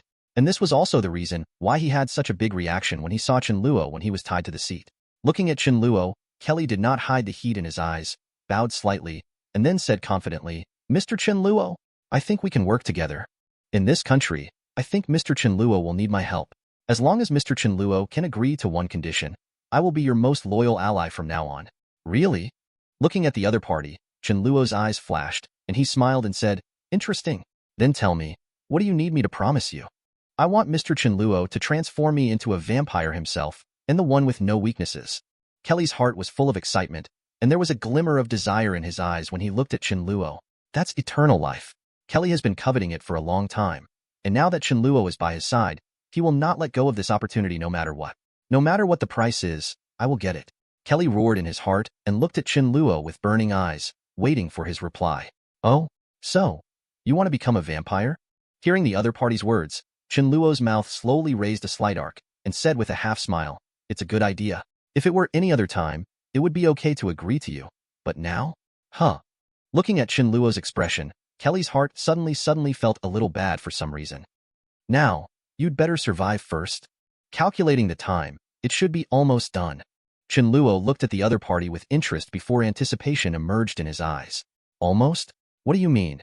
Before he finished speaking, Kelly's expression suddenly changed as if he felt something. Chapter 394, Part 1. Here we go. Seeing the other party's expression, Chen Luo's heart jumped, his eyes shone brightly, and he watched the other party's changes intently. No, what is this? He lowered his head and looked at his hands, his eyes filled with fear. At this moment, his hands began to melt at a speed visible to the naked eye, falling to the ground like a puddle of mud. But even so, the hands that had melted into a puddle of mud at this moment did not leave his body. Instead, under Kelly's control, they began to squirm slightly, as if they wanted to recover. This is just the beginning. Afterwards, Kelly's face became slack at a speed visible to the naked eye, and the fat hung on his face, as if it was about to droop from his face at any time. At this moment, Kelly looked like a puddle of humanoid mud. His limbs, facial features, and even his body were transforming into mud form. Once the transformation is completed, it is unknown whether he can return to his original state. Seeing the changes that happened to him, Chen Luo's eyes flashed, his eyes bright. There is no doubt that there is only one reason why this happened to the other party. That's when the ray Eric irradiated on the opponent finally took effect. According to Eric, that ray can mutate the gene fragments deep in the human body, causing it to transform towards the X gene. As long as the X gene is successfully awakened, then this human being will truly become a mutant with special abilities. And because of the special nature of the rays, it increases the mutagenesis process by millions of times, greatly shortening the evolution time of the human body, allowing it to complete all changes from scratch in just a few hours. In other words, after being exposed to this special ray, humans will be transformed into mutants in a short period of time, thus successfully awakening a brand new ability. But the prerequisite for realizing all this is that the human body must be able to withstand the master craftsman. To complete mutagenesis in such a short period of time and finally achieve major transformation at the genetic level, such a process will undoubtedly impose huge amounts of burden on the human body. If it can be endured, it might be possible to do what Eric thought. Successfully awakening becomes a member of mutant. But if you can't bear it, then what will happen to the other party? Thinking of this, Chen Luo couldn't help but look forward again. Looking at the other party's current appearance, he couldn't help but sigh secretly. It seems to have failed. It only took less than 3 minutes from the beginning of the distance change to the present. A large living person suddenly disappeared in front of Chen Luo, and his body completely melted into a puddle of mud, spreading on the ground under Chen Luo's feet. After feeling it carefully, Chen Luo shook his head, said nothing, turned and walked towards the door. Walking through the corridor, we came to the observation room not far away. At this moment, Eric and the two were looking at the screen in front of them in a daze. What was displayed on the screen in front of the two of them was the room where Chen Luo came from. How could this happen? How could this happen? Looking at Representative Kelly, who had turned into a puddle of mud, Eric completely lost the confidence he had at the beginning. His face was extremely pale, his eyes were full of disbelief, and he murmured in a low voice, "How could I fail? It shouldn't be. My design should work." Having said this, Eric raised his head and looked in the direction of Chen Luo, still with a trace of expectation in his eyes, and asked, "Chen, he is now? Don't think about it. Congressman Kelly is dead?" Chen Luo shook his head and told the other party the news of his death decisively. "You should have seen what happened just now. Although your equipment is indeed useful, the degree of mutagenesis is too severe. It is impossible for the human body to withstand it in such a short period of time. It is normal for the body to collapse." After hearing Chen Luo's explanation, Eric's eyes instantly turned gray and he whispered, "So there's still no way, right?" Chen Luo didn't speak anymore this time and nodded silently. Next to Eric, looking at the increasingly stooped body of his old friend, Raven subconsciously flashed a hint of worry in her eyes. "Eric, are you okay? It doesn't matter if we fail this time. As long as you and Charles are here, we will still be safe. And whether it's here or at the academy, there are children with extraordinary abilities. When they grow up, they can inherit our will and fight for mutant. You've done enough. It's time to take a break, Eric. Listening to Raven's comfort, Eric shook his head gently. No, Raven, you won't understand. With the rapid development of science and technology on the human side, unless there is another strong person like Apocalypse in our mutant family, otherwise the mutant family will eventually be destroyed. Zero, please give me flowers. To solve this problem, we can only transform all humans into mutants. As long as the conflict still exists, the war between humans and mutants will not disappear. Having said this, Eric's eyes gradually became brighter again. He straightened up, and a hint of determination slowly appeared on his old face. Since the current instrument has flaws, I can just continue to improve it. One day, I will definitely succeed. Turning his head, Eric looked at Chen Luo and said seriously, At that time, Chen, I'm afraid I'll need to trouble you for help. Chen Luo was silent for a moment, shook his head slightly, and said, Eric, if you need my help related to your plan, then I'm afraid I won't be able to agree to it. Staring straight at the other party, Chen Luo's face was more solemn than ever at this moment. I can probably understand your thoughts, but have you ever thought about it? Not everyone is willing to be a member of Mutant. Even your current compatriots may not be able to accept it in their hearts. It would be nice if they were mutants like you and Raven. While they have ability, they also have an appearance similar to humans. But in this world, most mutants are different from you. Those low-level mutants have many non-human characteristics. Not only will such characteristics not give them much power, but they will also be ostracized by others. To be honest, if you have such characteristics, can you really accept it calmly? So in my opinion, whether they are mutants or humans, we should respect their choices. And if you really want to help your compatriots, it's best to stop this current research. If you continue, you will really become the second Apocalypse. Reaching out and patting the other party's shoulder gently, Chen Luo comforted. Eric, you have to understand that the responsibility you shoulder now is behind you, as well as all your partners in this country. Don't be impulsive. After saying this, Chen Luo let go of his hand, nodded to Raven beside him, turned around and disappeared without saying anything more. Looking at Chen Luo's disappearing back, Eric's face suddenly froze, and he looked ahead, with a complicated light flashing in his eyes. Chapter 395, Part 1. In New York, there is a strange building with a strange shape and a height of 100 meters on the top floor. Chen Luo stood in front of the glass, looked at the familiar building in the distance, and said without looking back, Tony, the position you chose is a good one. How about it? Do you plan to stay here from now on? Then you're probably overthinking it. Tony's voice sounded from behind Chen Luo.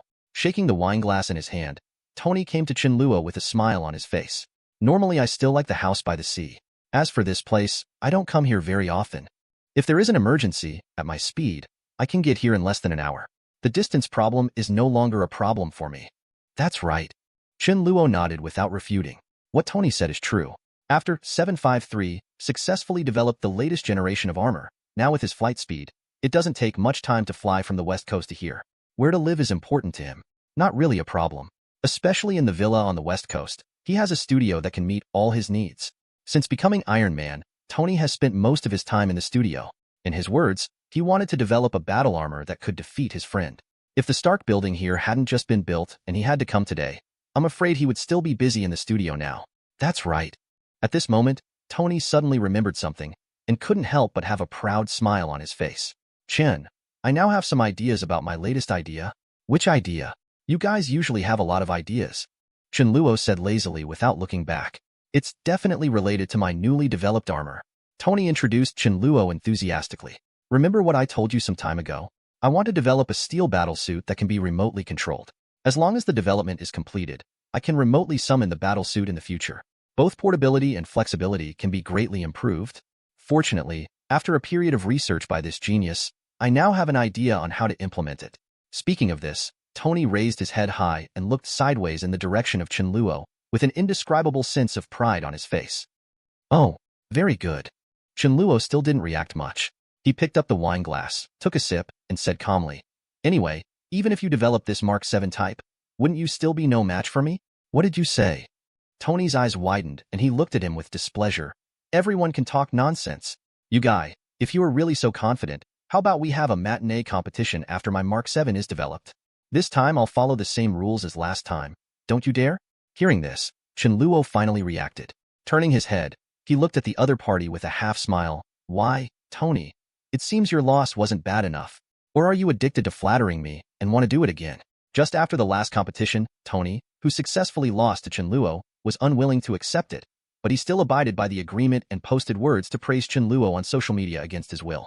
For this reason, during that period, he did not don't be teased by people who know about you. As Tony became increasingly embarrassed about this, he also secretly vowed in his heart that he would win back the victory in the future and let Chen Luo also taste the taste of social death. Maybe he later put a lot of energy into developing the latest model of steel battlesuit, and he also took this aspect into consideration. Chun, don't be too proud of yourself. Tony gritted his teeth and said word by word, let me ask you, do you dare to compete?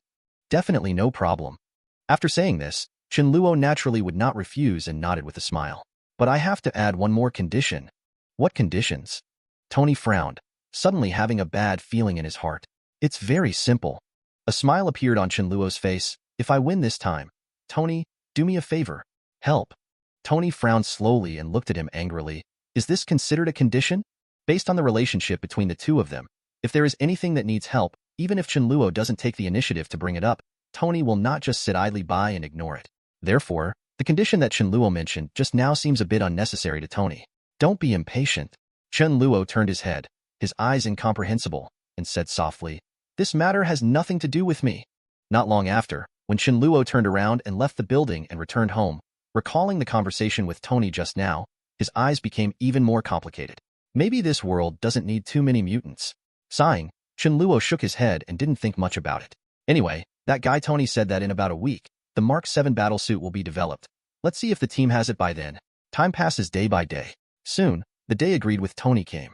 Early in the morning, after sending May and Peter out of the house, Chen Luo raised his head, glanced at the blue sky above his head, smiled and said, it looks like today is a good day. I don't know if Tony is ready. Thinking of this, Chen Luo immediately planned to leave for the Stark building to check out the situation. However, before he could start, suddenly, a rapid ringing sounded. Picking up the phone and answering the call, the next moment, a familiar voice came. Chun, I succeeded. Banner? Hearing this voice, Chen Luo's expression changed, as if he thought of something, and he asked, you are right. Clone. Banner's excited voice came. I have successfully developed cloning technology. Now we can start working on a new body. 2.0-inch Chen Luo's eyes flashed, and he immediately changed his mind. Wait for me in the lab. After hanging up the phone, Chen Luo thought and disappeared instantly. When he reappeared, he was already inside the laboratory deep underground in the headquarters. Banner. Chen Luo strode forward, and his eyes were immediately attracted by the glass pillar in front of Banner. In front of Banner, there is a huge glass cylinder that is 2 meters high and about 1 meter wide. The inside of the cylinder is filled with dark green solution, and in the center of the solution, a black hound is floating in it. List. Banner turned around, his face flushed with excitement, and his eyes were shining with excitement. He pointed to the container behind him and said in a trembling tone, look, I finally succeeded. Chapter 396, Part 1. So, is this the result of the cloning technology you developed? Chen Luo said with interest as he looked at the hound soaked in the solution. That's right. Banner nodded and started introducing enthusiastically. This hound was created by me through the cells of its mother. Through cell dedifferentiation technology, cells obtained from the mother can be transformed into embryonic stem cells. These cells can differentiate into other types of cells in the organism. As long as they are properly guided, they can gradually develop towards the embryo. And coupled with my latest research on cultivation technology, it can greatly shorten the growth time of clones. Just like the current clone, under normal circumstances, it may take half a year to fully grow. But if it is grown through nutrition, if liquid catalysis is used, the time can be shortened by half, and it only takes about a month to successfully cultivate it. However, the growth times of dogs and humans are also different. According to calculations, it would take about 2 years to clone my current body. 2 years. Hearing Banner's answer, Chen Luo nodded to express his understanding. Seeing the other party's impatient expression 09, Chen Luo smiled and said, it seems that you can't wait any longer. Since the cloning technology has matured, let's get started. 2 years later, when your clone is cultivated, you can separate from Hulk. Upon hearing this, Banner's eyes brightened and he nodded heavily, his face full of unspeakable expectation. It's getting dark. On the other side, inside Tony's beachside villa. In the center of the underground studio, Tony sat in front of the computer, his hands typing on the keyboard. After a while, as the movement stopped, Tony breathed a sigh of relief. Done. Picking up the coffee on the table, taking a satisfied sip, looking at the data on the screen, Tony said casually, JRVIS, what's the data like? Sir, the data debugging is completed. Everything is normal now. Very good. Tony nodded, Let's start now and officially start assembling the Mark 7 battlesuit. As the words fell, several robotic arms stretched out from the console in the center of the studio. Under the control of JRVIS, they began to assemble the battlesuit parts on the table one after another. Click, click. In just a short moment, in front of Tony, a brand new suit of armor began to be slowly assembled. The battlesuit is about 2 meters tall, and its body surface is covered in gold and red. However, unlike previous generations of battlesuits, this battlesuit's body surface is mostly red, making it look more vivid. In addition, the reactor on the chest of the battlesuit has also been changed back to its original circular shape, while becoming a bit smaller. Regarding the modification of the chest reactor, this is also part of Tony's design. By reducing the size, its weaknesses are less likely to be exposed. In addition, through a special energy circuit, the chest reactor energy can be gathered faster and more powerful. Definitely, the most important point is the way to wear this armor. Looking at the suit of armor in front of him, Tony smiled confidently, stood up and came to the workbench, took out the remote control bracelet on the table and placed it on his right wrist. Start dressing. As the command fell, a bright light suddenly flashed from the bracelet on Tony's wrist. Almost at the same moment, a dazzling light flashed on the chest of the armor in front of Tony. Click. The battlesuit quickly split from the middle, finally forming a gap that could accommodate one person. Dazzling flames emerged from the ends of its limbs, driving the battlesuit to fly towards the sky. Waves of air emerged from midair, and then slowly fell behind Tony. The battlesuit clung to Tony's body, and with the sound of metal, the battlesuit began to close at a speed visible to the naked eye. In the end, it only took a few seconds for the Mark 7 battlesuit to be successfully put on. Boom! The air waves rolled, and the chest reactor quickly emitted light, and endless energy began to pour into the battlesuit. With the blessing of energy, the battlesuit's power system began to operate at full speed. The flames at the ends of his limbs became brighter and brighter. With huge amounts of propulsion, Tony drove the battlesuit and quickly rushed into the passage ahead, disappearing in the blink of an eye. It only took about half an hour in total, and Tony traveled through thousands of miles of altitude and arrived at the Stark headquarters in New York. After landing on the roof, Tony kept moving, returned to the living room on the top floor, took off his battlesuit, and then sealed it into an exhibition in the center of the living room. Looking at the steel battlesuit with its interior folded into a backpack shape, with no trace of its original appearance, Tony nodded with satisfaction, his eyes shining brightly. Chen, I won't lose to you this time. On the way back to New York just now, Tony had already done a rough test of the Mark 7 suit. It has to be said that with his improvements, this battlesuit has better performance than the previous generation battlesuit. It has reached a new level. If he uses all his firepower, Tony is confident that even if his opponent is Chen Luo, he can fight him. Chen, I've let you win so many times. This time it's my turn, right? Let me show you the power of the Mark 7 armor. Thinking of this, Wani couldn't help but reveal a proud smile on his face. While Tony was staying in the living room, waiting for Chen Luo to arrive on the other side, there was the street in New York. As a green light emerged, Loki quietly emerged from it. He was wearing a layer of gorgeous armor, with a green cloak fluttering in the wind behind his back, and he was holding a long golden scepter in his hand, with a dazzling light shining in the center of the scepter. Finally home. Looking at the people walking around, Loki's mouth curved slightly and his eyes flashed. Chen Luo, Thor, next, 59 is the time for my revenge. Whether it's infinite gems or this planet, I want it. Ever since he learned from Thanos what he was going to do, Loki had already had new plans in mind. It is true that in the entire universe, Thanos is also a powerful god who stands at the top, but he is not truly invincible.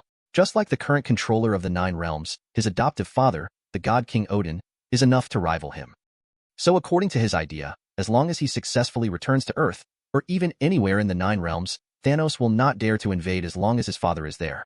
But correspondingly, once the opponent successfully finds the whereabouts of the infinite gems, relying on the power of the gems, Thanos' strength will most likely surpass the former. If this happens, the entire 9 realms will no longer be a safe place. So in order to avoid such a situation, even if Loki finds the whereabouts of the infinite gems, he will never choose to hand them over to Thanos. After all, he just wants to escape from Thanos from the beginning to the end, not for real. Join the other party because of the other party's effectiveness. Escape from Thanos and come to Earth is just the first step of his plan. With the power of this artifact in his hand, and the support of Thanos' Chitauri, both the infinite gems and this planet will be in his possession. In this regard, Loki has absolute confidence. Then, it's time to take the next step. Chapter 397, Part 1. Who are you? At this time, pedestrians on the street finally notice Loki's presence, looking at Loki's weird outfit with curiosity in their eyes. It is human nature to watch the excitement. After looking at Loki's outfit, dozens or hundreds of people immediately gathered around him, and questions were raised one after another. Brother, where did you get this outfit? It's pretty cool. How about it? Can you introduce it to me? And you, Scepter, why haven't I seen him before? He looks very handsome. Brother, are you cosplaying? Who is the cosplayer? Which drama character? Looking at the crowds of people surrounding him, Loki's face turned ugly at a speed visible to the naked eye. Stop, you untouchables. Raising the scepter in his hand, Lu Ji said proudly, you should feel honored. From today on, as the future king of this planet, you will be my first people. Then now, surrender to me. Swear allegiance to me, and as my people, I will give you new life. As Loki finished speaking, the scene suddenly fell into silence. After a moment of silence, the expressions of the pedestrians surrounding Loki all changed. What do you mean? Hey, is this a lunatic? What on earth is he talking about? He looks a little abnormal, let's go. We'd better ignore him. In addition to most of the angry and confused pedestrians, there are also a small number of people who have experienced the Hulk hate war and the chaos at the Hammer Industrial Exhibition. So after hearing Loki's speech just now, there was a sudden feeling in my heart. I had a bad premonition and immediately wanted to turn around and leave. Wanna leave? Seeing the actions of those people, Loki sneered and slowly raised the scepter in his hand. A faint blue light shone brightly at the end of the scepter. It's too late. Since you don't want to, don't blame me for not giving you a chance. Now, you all become my slaves. While Loki was taking action, on the other side, after Chen Luo walked out of Banner's laboratory, he was about to go to the Stark building to find Tony to start the next round of competition. Suddenly Japan's phone rang urgently. Mr. Chen Luo? Phil Coulson? Chen Luo's expression changed and he asked curiously, what can I do for you? Mr. Chen Luo, it's bad. Loki is back again. Loki? Chen Luo frowned slightly, as if he thought of something, and then said, wasn't he taken away by Thor? Why is he here? We don't know this. Phil Coulson's tone was very solemn, but according to our understanding, this time, Loki did not come to Earth through Bifrost. Time goes back an hour. Somewhere in New York City, inside a subbase where SHIELD is located. The Literary Affairs base was set up by Fury in order to study a mysterious object. Dr. Silwedger led the team to conduct research. Fury has always regarded this project as an internal secretive shield. People know. Even Chen Luo Tony, whom he regarded as an ally, was like this. Although the relationship between him and the two of them is indeed good, the secret contained in this mysterious object is too important. So even within SHIELD, there are only a few people who know about it. Needless to say, the reason why we attach so much importance is also related to the origin of this item. That was an existence that shocked the world decades ago. During World War II, Red Skull, the leader of Hydra among NC forces, almost destroyed the entire world by relying on the Rubik's Cube technology developed by it. If it hadn't been for the fact that at the end, the world's first superhero, Captain America, came forward to duel with Red Skull on the plane, and finally died together driving the plane. I am afraid that with the destructive power of Rubik's Cube technology, the world might have been destroyed. And this mysterious item that can destroy the entire world is called Yu-Ling. The reason why Tesseract has such huge amounts of power is also very simple. That is, inside this Rubik's Cube, there is one of the legendary 6 infinite gems, the Space Gem. It is precisely because of the existence of this gem that is said to have infinite energy that Red Skull can use certain technological means to continuously extract the energy from the gem, thereby using it in war to create energy that is completely higher than the current technological level. Arms. Nearly 70 years have passed since Captain America flew the plane carrying the Rubik's Cube to the Antarctic, crashed into the ice, and fell into silence. After such a long time, with SHIELD's tireless exploration, they finally discovered the whereabouts of the Tesseract. After obtaining this artifact, Fury secretly summoned researchers to form a base to study the Tesseract. The reason why he chose to do this is because everything that has happened on the Earth in these years has really made him feel huge amounts of crisis. The Apocalypse Crisis, the birth of Iron Man, the battle between Hulk and Abomination in New York, the Witch Heart Demons, and the arrival of the legendary Thor. Especially in recent years, crises on the Earth have occurred more and more frequently, and the pressure on SHIELD has also increased. If you want to handle these crises more freely, powerful weapons are also indispensable. If SHIELD can successfully master the manufacturing method of energy weapons like Hydra did back then SHIELD's power will be greatly enhanced. Only with energy weapons in hand can they have the confidence to deal with these crises. However, he had a good idea, but for some unknown reason, after several years of research, Sylvig's team still found nothing about how to extract energy from the Rubik's Cube. That is, tonight, when the team was still working hard to study the mystery of the Rubik's Cube, Liao Nuo, suddenly, an extremely powerful energy burst out from the Rubik's Cube, which immediately attracted everyone's attention. After receiving the news, Fury rushed over immediately and saw the changes in the Rubik's Cube. At that time, he even thought that they had successfully mastered the method of channeling the energy of the Rubik's Cube. He was about to seize the opportunity and carry out further research when suddenly, a change occurred. A huge amount of blue energy shot out of the Rubik's Cube instantly and then exploded not far ahead. With the energy blessing of Tesseract, gradually, the space in front seemed to be opened. A huge hole with a dark interior appeared out of thin air, and a figure gradually walked out of the hole. As the energy gradually dissipated and the hole gradually closed, and everything returned to calm, Fury could see the scene ahead clearly. Loki? Seeing the figure standing in front of him, Fury's eyes shrank, his heart was shaken, and he whispered in disbelief. Chapter 398, Part 1. What's going on? Wasn't he taken away by Thor? Seeing Loki appear here, Fury subconsciously came up with this idea. It had been some time since Thor left. Before leaving, the other party had promised Loki that he would keep an eye on Loki and not let him return to Earth again. Now that the other party suddenly appeared, it was obviously beyond his expectation. Could it be that something went wrong on Thor's side? Thoughts flashed through his mind. Although he was a little confused, he still knew the danger of Loki. When he saw the other party appearing, Fury showed no hesitation and immediately said, "Barton, do it." Whoosh. As soon as he finished speaking, the next moment, a sharp arrow shot out from somewhere above Loki and shot straight in Loki's direction. Boom. Under everyone's gaze, the sharp arrow instantly passed through Loki's body, fell into the wall behind him, and exploded. With a loud noise, a large hole was instantly blasted into the steel wall, with thick smoke billowing and fire overflowing. Seeing the situation in front of him, Barton's eyes shrank and he couldn't believe it. Just now, he aimed at the opponent's heart. With his superb shooting skills, Barton was confident that he could definitely hit the target. But the development of things in the end was obviously beyond his expectation. At the moment when they were about to make contact, Loki's body seemed to turn into a phantom without any hindrance. It just passed through without causing any harm to its body. Harm? Is it solved? Fury's voice sounded in his ears. No. The target has disappeared. Barton immediately came to his senses and replied quickly. However, the moment he just finished saying this, Loki's voice sounded behind him the next moment. Are you looking for me? Not good. Barton's scalp tightened, and a warning sign suddenly occurred in his heart. He subconsciously started to dodge, but before he could make a move, Loki had already launched an attack. The scepter in his hand stretched out instantly, and the moment the end came into contact with Barton's body, as the light on the scepter flashed, Barton's body instantly stopped. His eyes turned white, and he fainted to the ground without saying a word. Looking at Barton, who fainted on the ground, Loki's eyes flashed, and he turned his head and looked in the direction of Fury. Without saying anything, he slowly disappeared in place.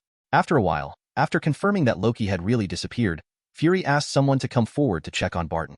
Director, Barton is fine, he just fainted.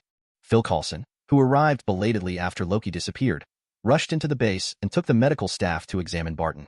After a while, Phil Coulson finally breathed a sigh of relief after getting the exact answer. After hearing Phil Coulson's answer, Fury's frown slowly calmed down. After regaining his composure, Fury thought for a moment, then turned to look at Phil Coulson. Phil Coulson, contact Chen and Tony now and tell them about Loki's appearance. Now, we need their help. Yes, Director. Phil Coulson nodded and was about to start contacting him. At this moment, he seemed to suddenly remember something. His eyes subconsciously glanced at the Rubik's Cube not far away. After a moment of hesitation, he asked, Director, regarding the Rubik's Cube, should we? Fury's eyes flashed and he said calmly, there is no need to say this.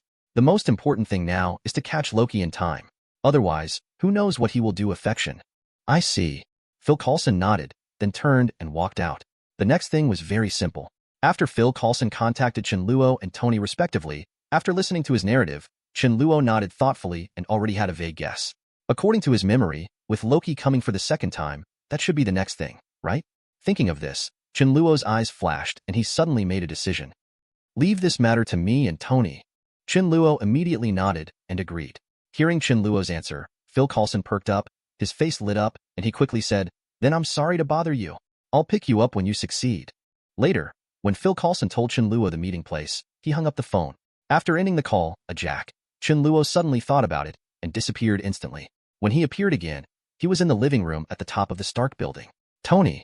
Sure enough, Tony is already waiting here. Walking forward quickly, Chen Luo said, Phil Coulson must have contacted you just now, right?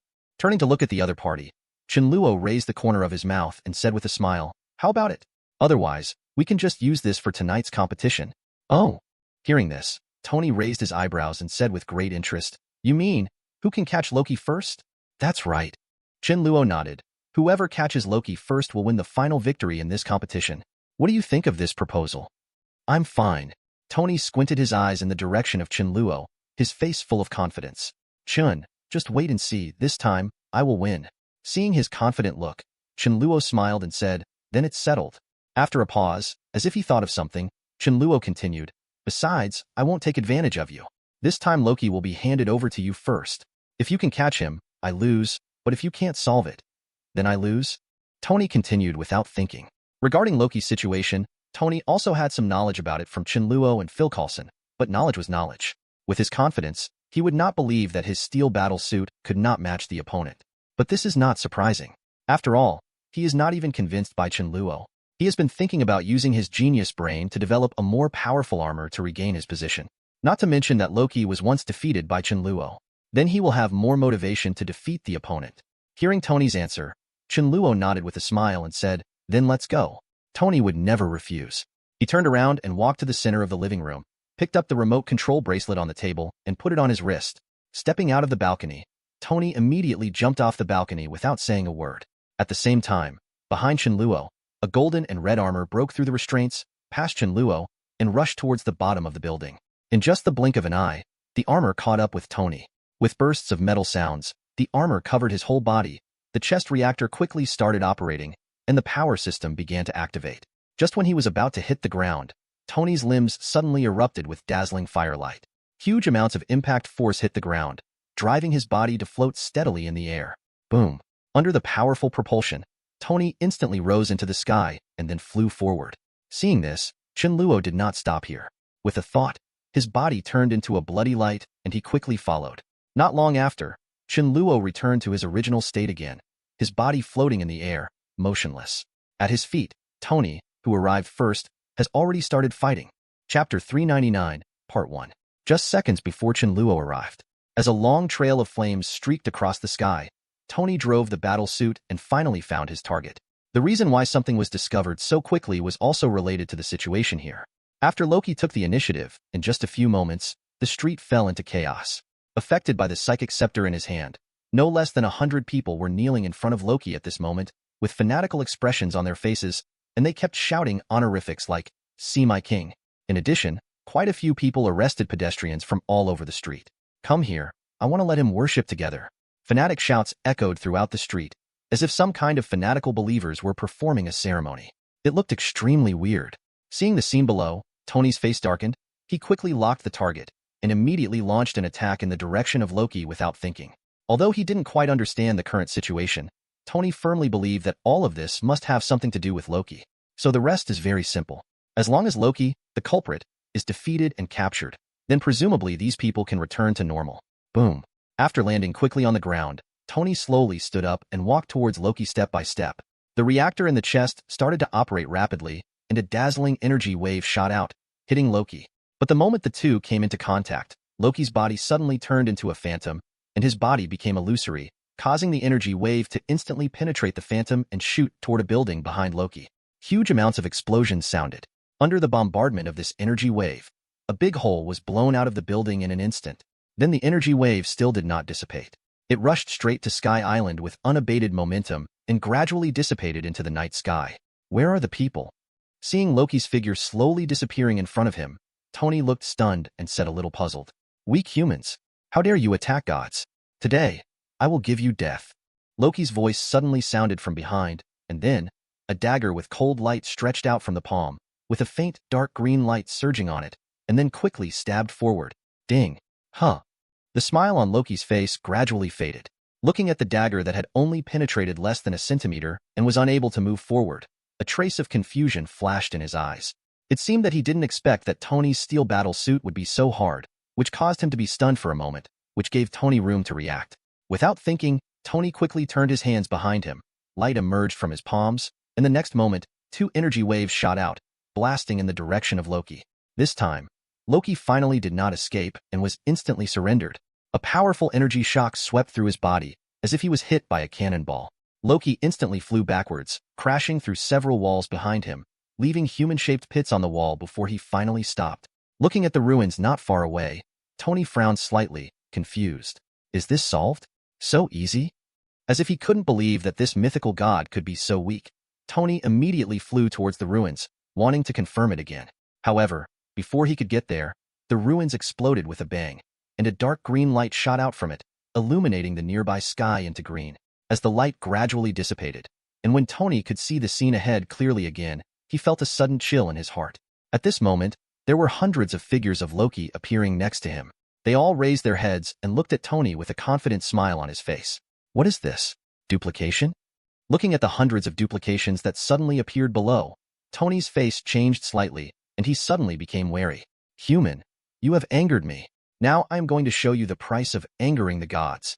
As soon as the words fell, the next moment, all the Loki duplications below raised their scepters in unison, and the dazzling green light from their bodies emerged, forming countless daggers made of divine power, overwhelmingly covering the sky in the direction of Tony.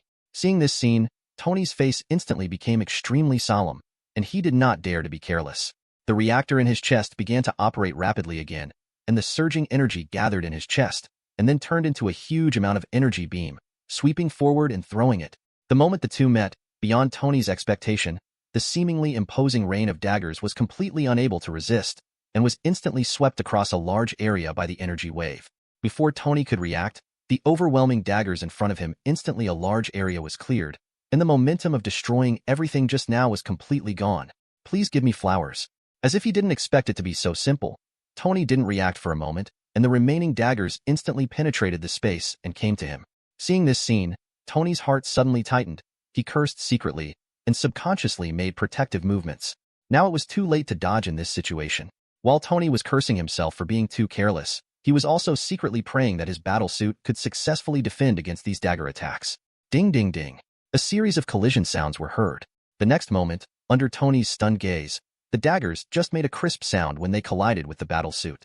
Then, they were bounced away by the battle suit and turned into dots. The green light dissipates. 0, 0 Tony. That's it. Looking at the scene in front of him, Tony blinked and said in disbelief.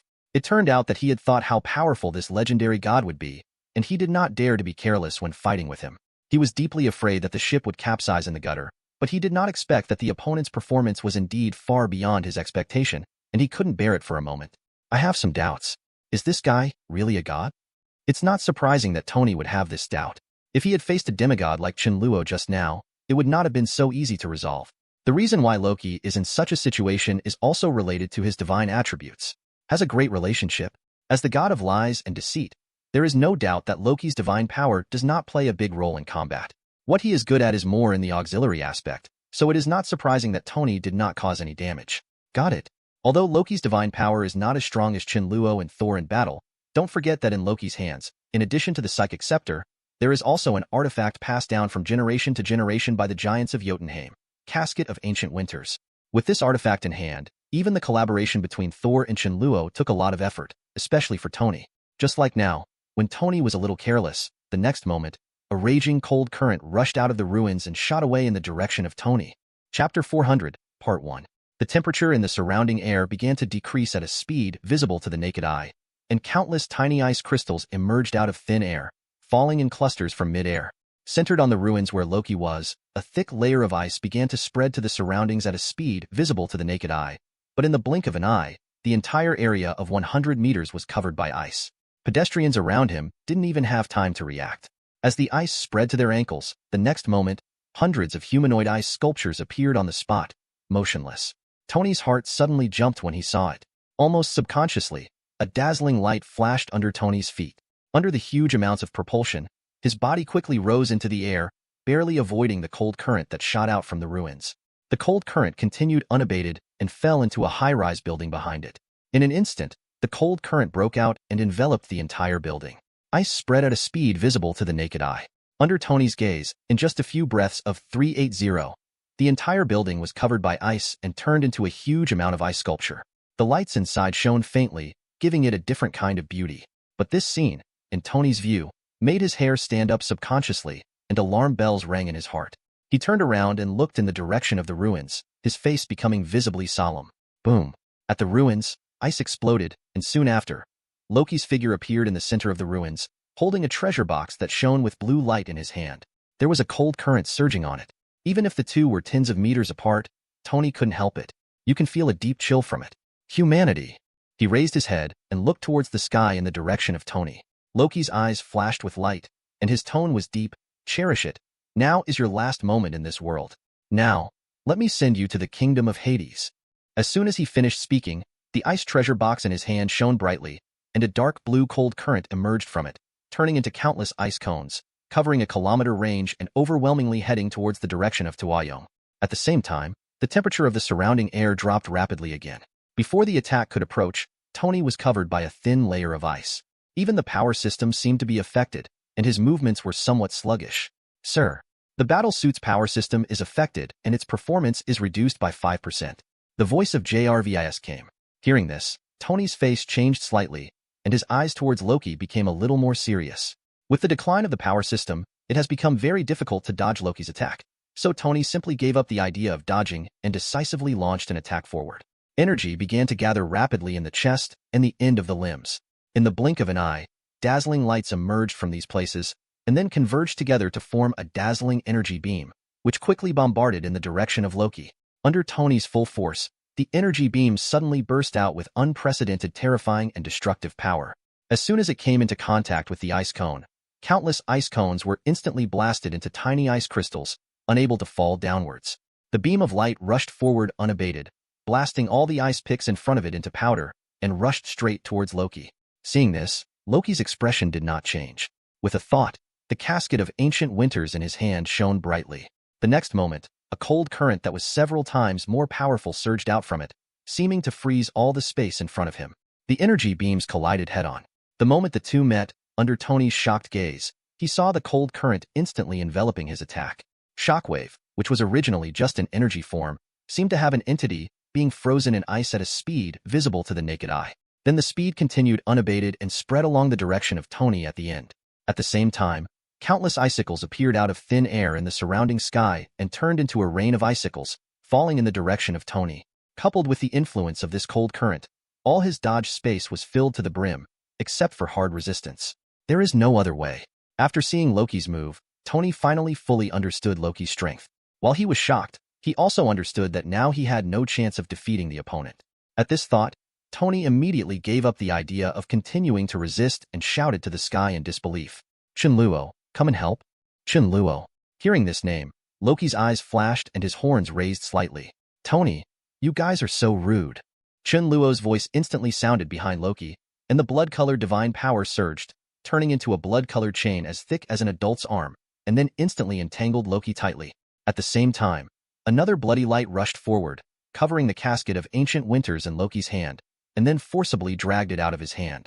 Without the blessing of casket of ancient winters, the cold current in front of Tony quickly faded and slowly dissipated in the air. As the cold current dissipated, Tony, who had his hands free, had not had time to breathe a sigh of relief, and quickly began to dodge the countless ice picks falling from the sky.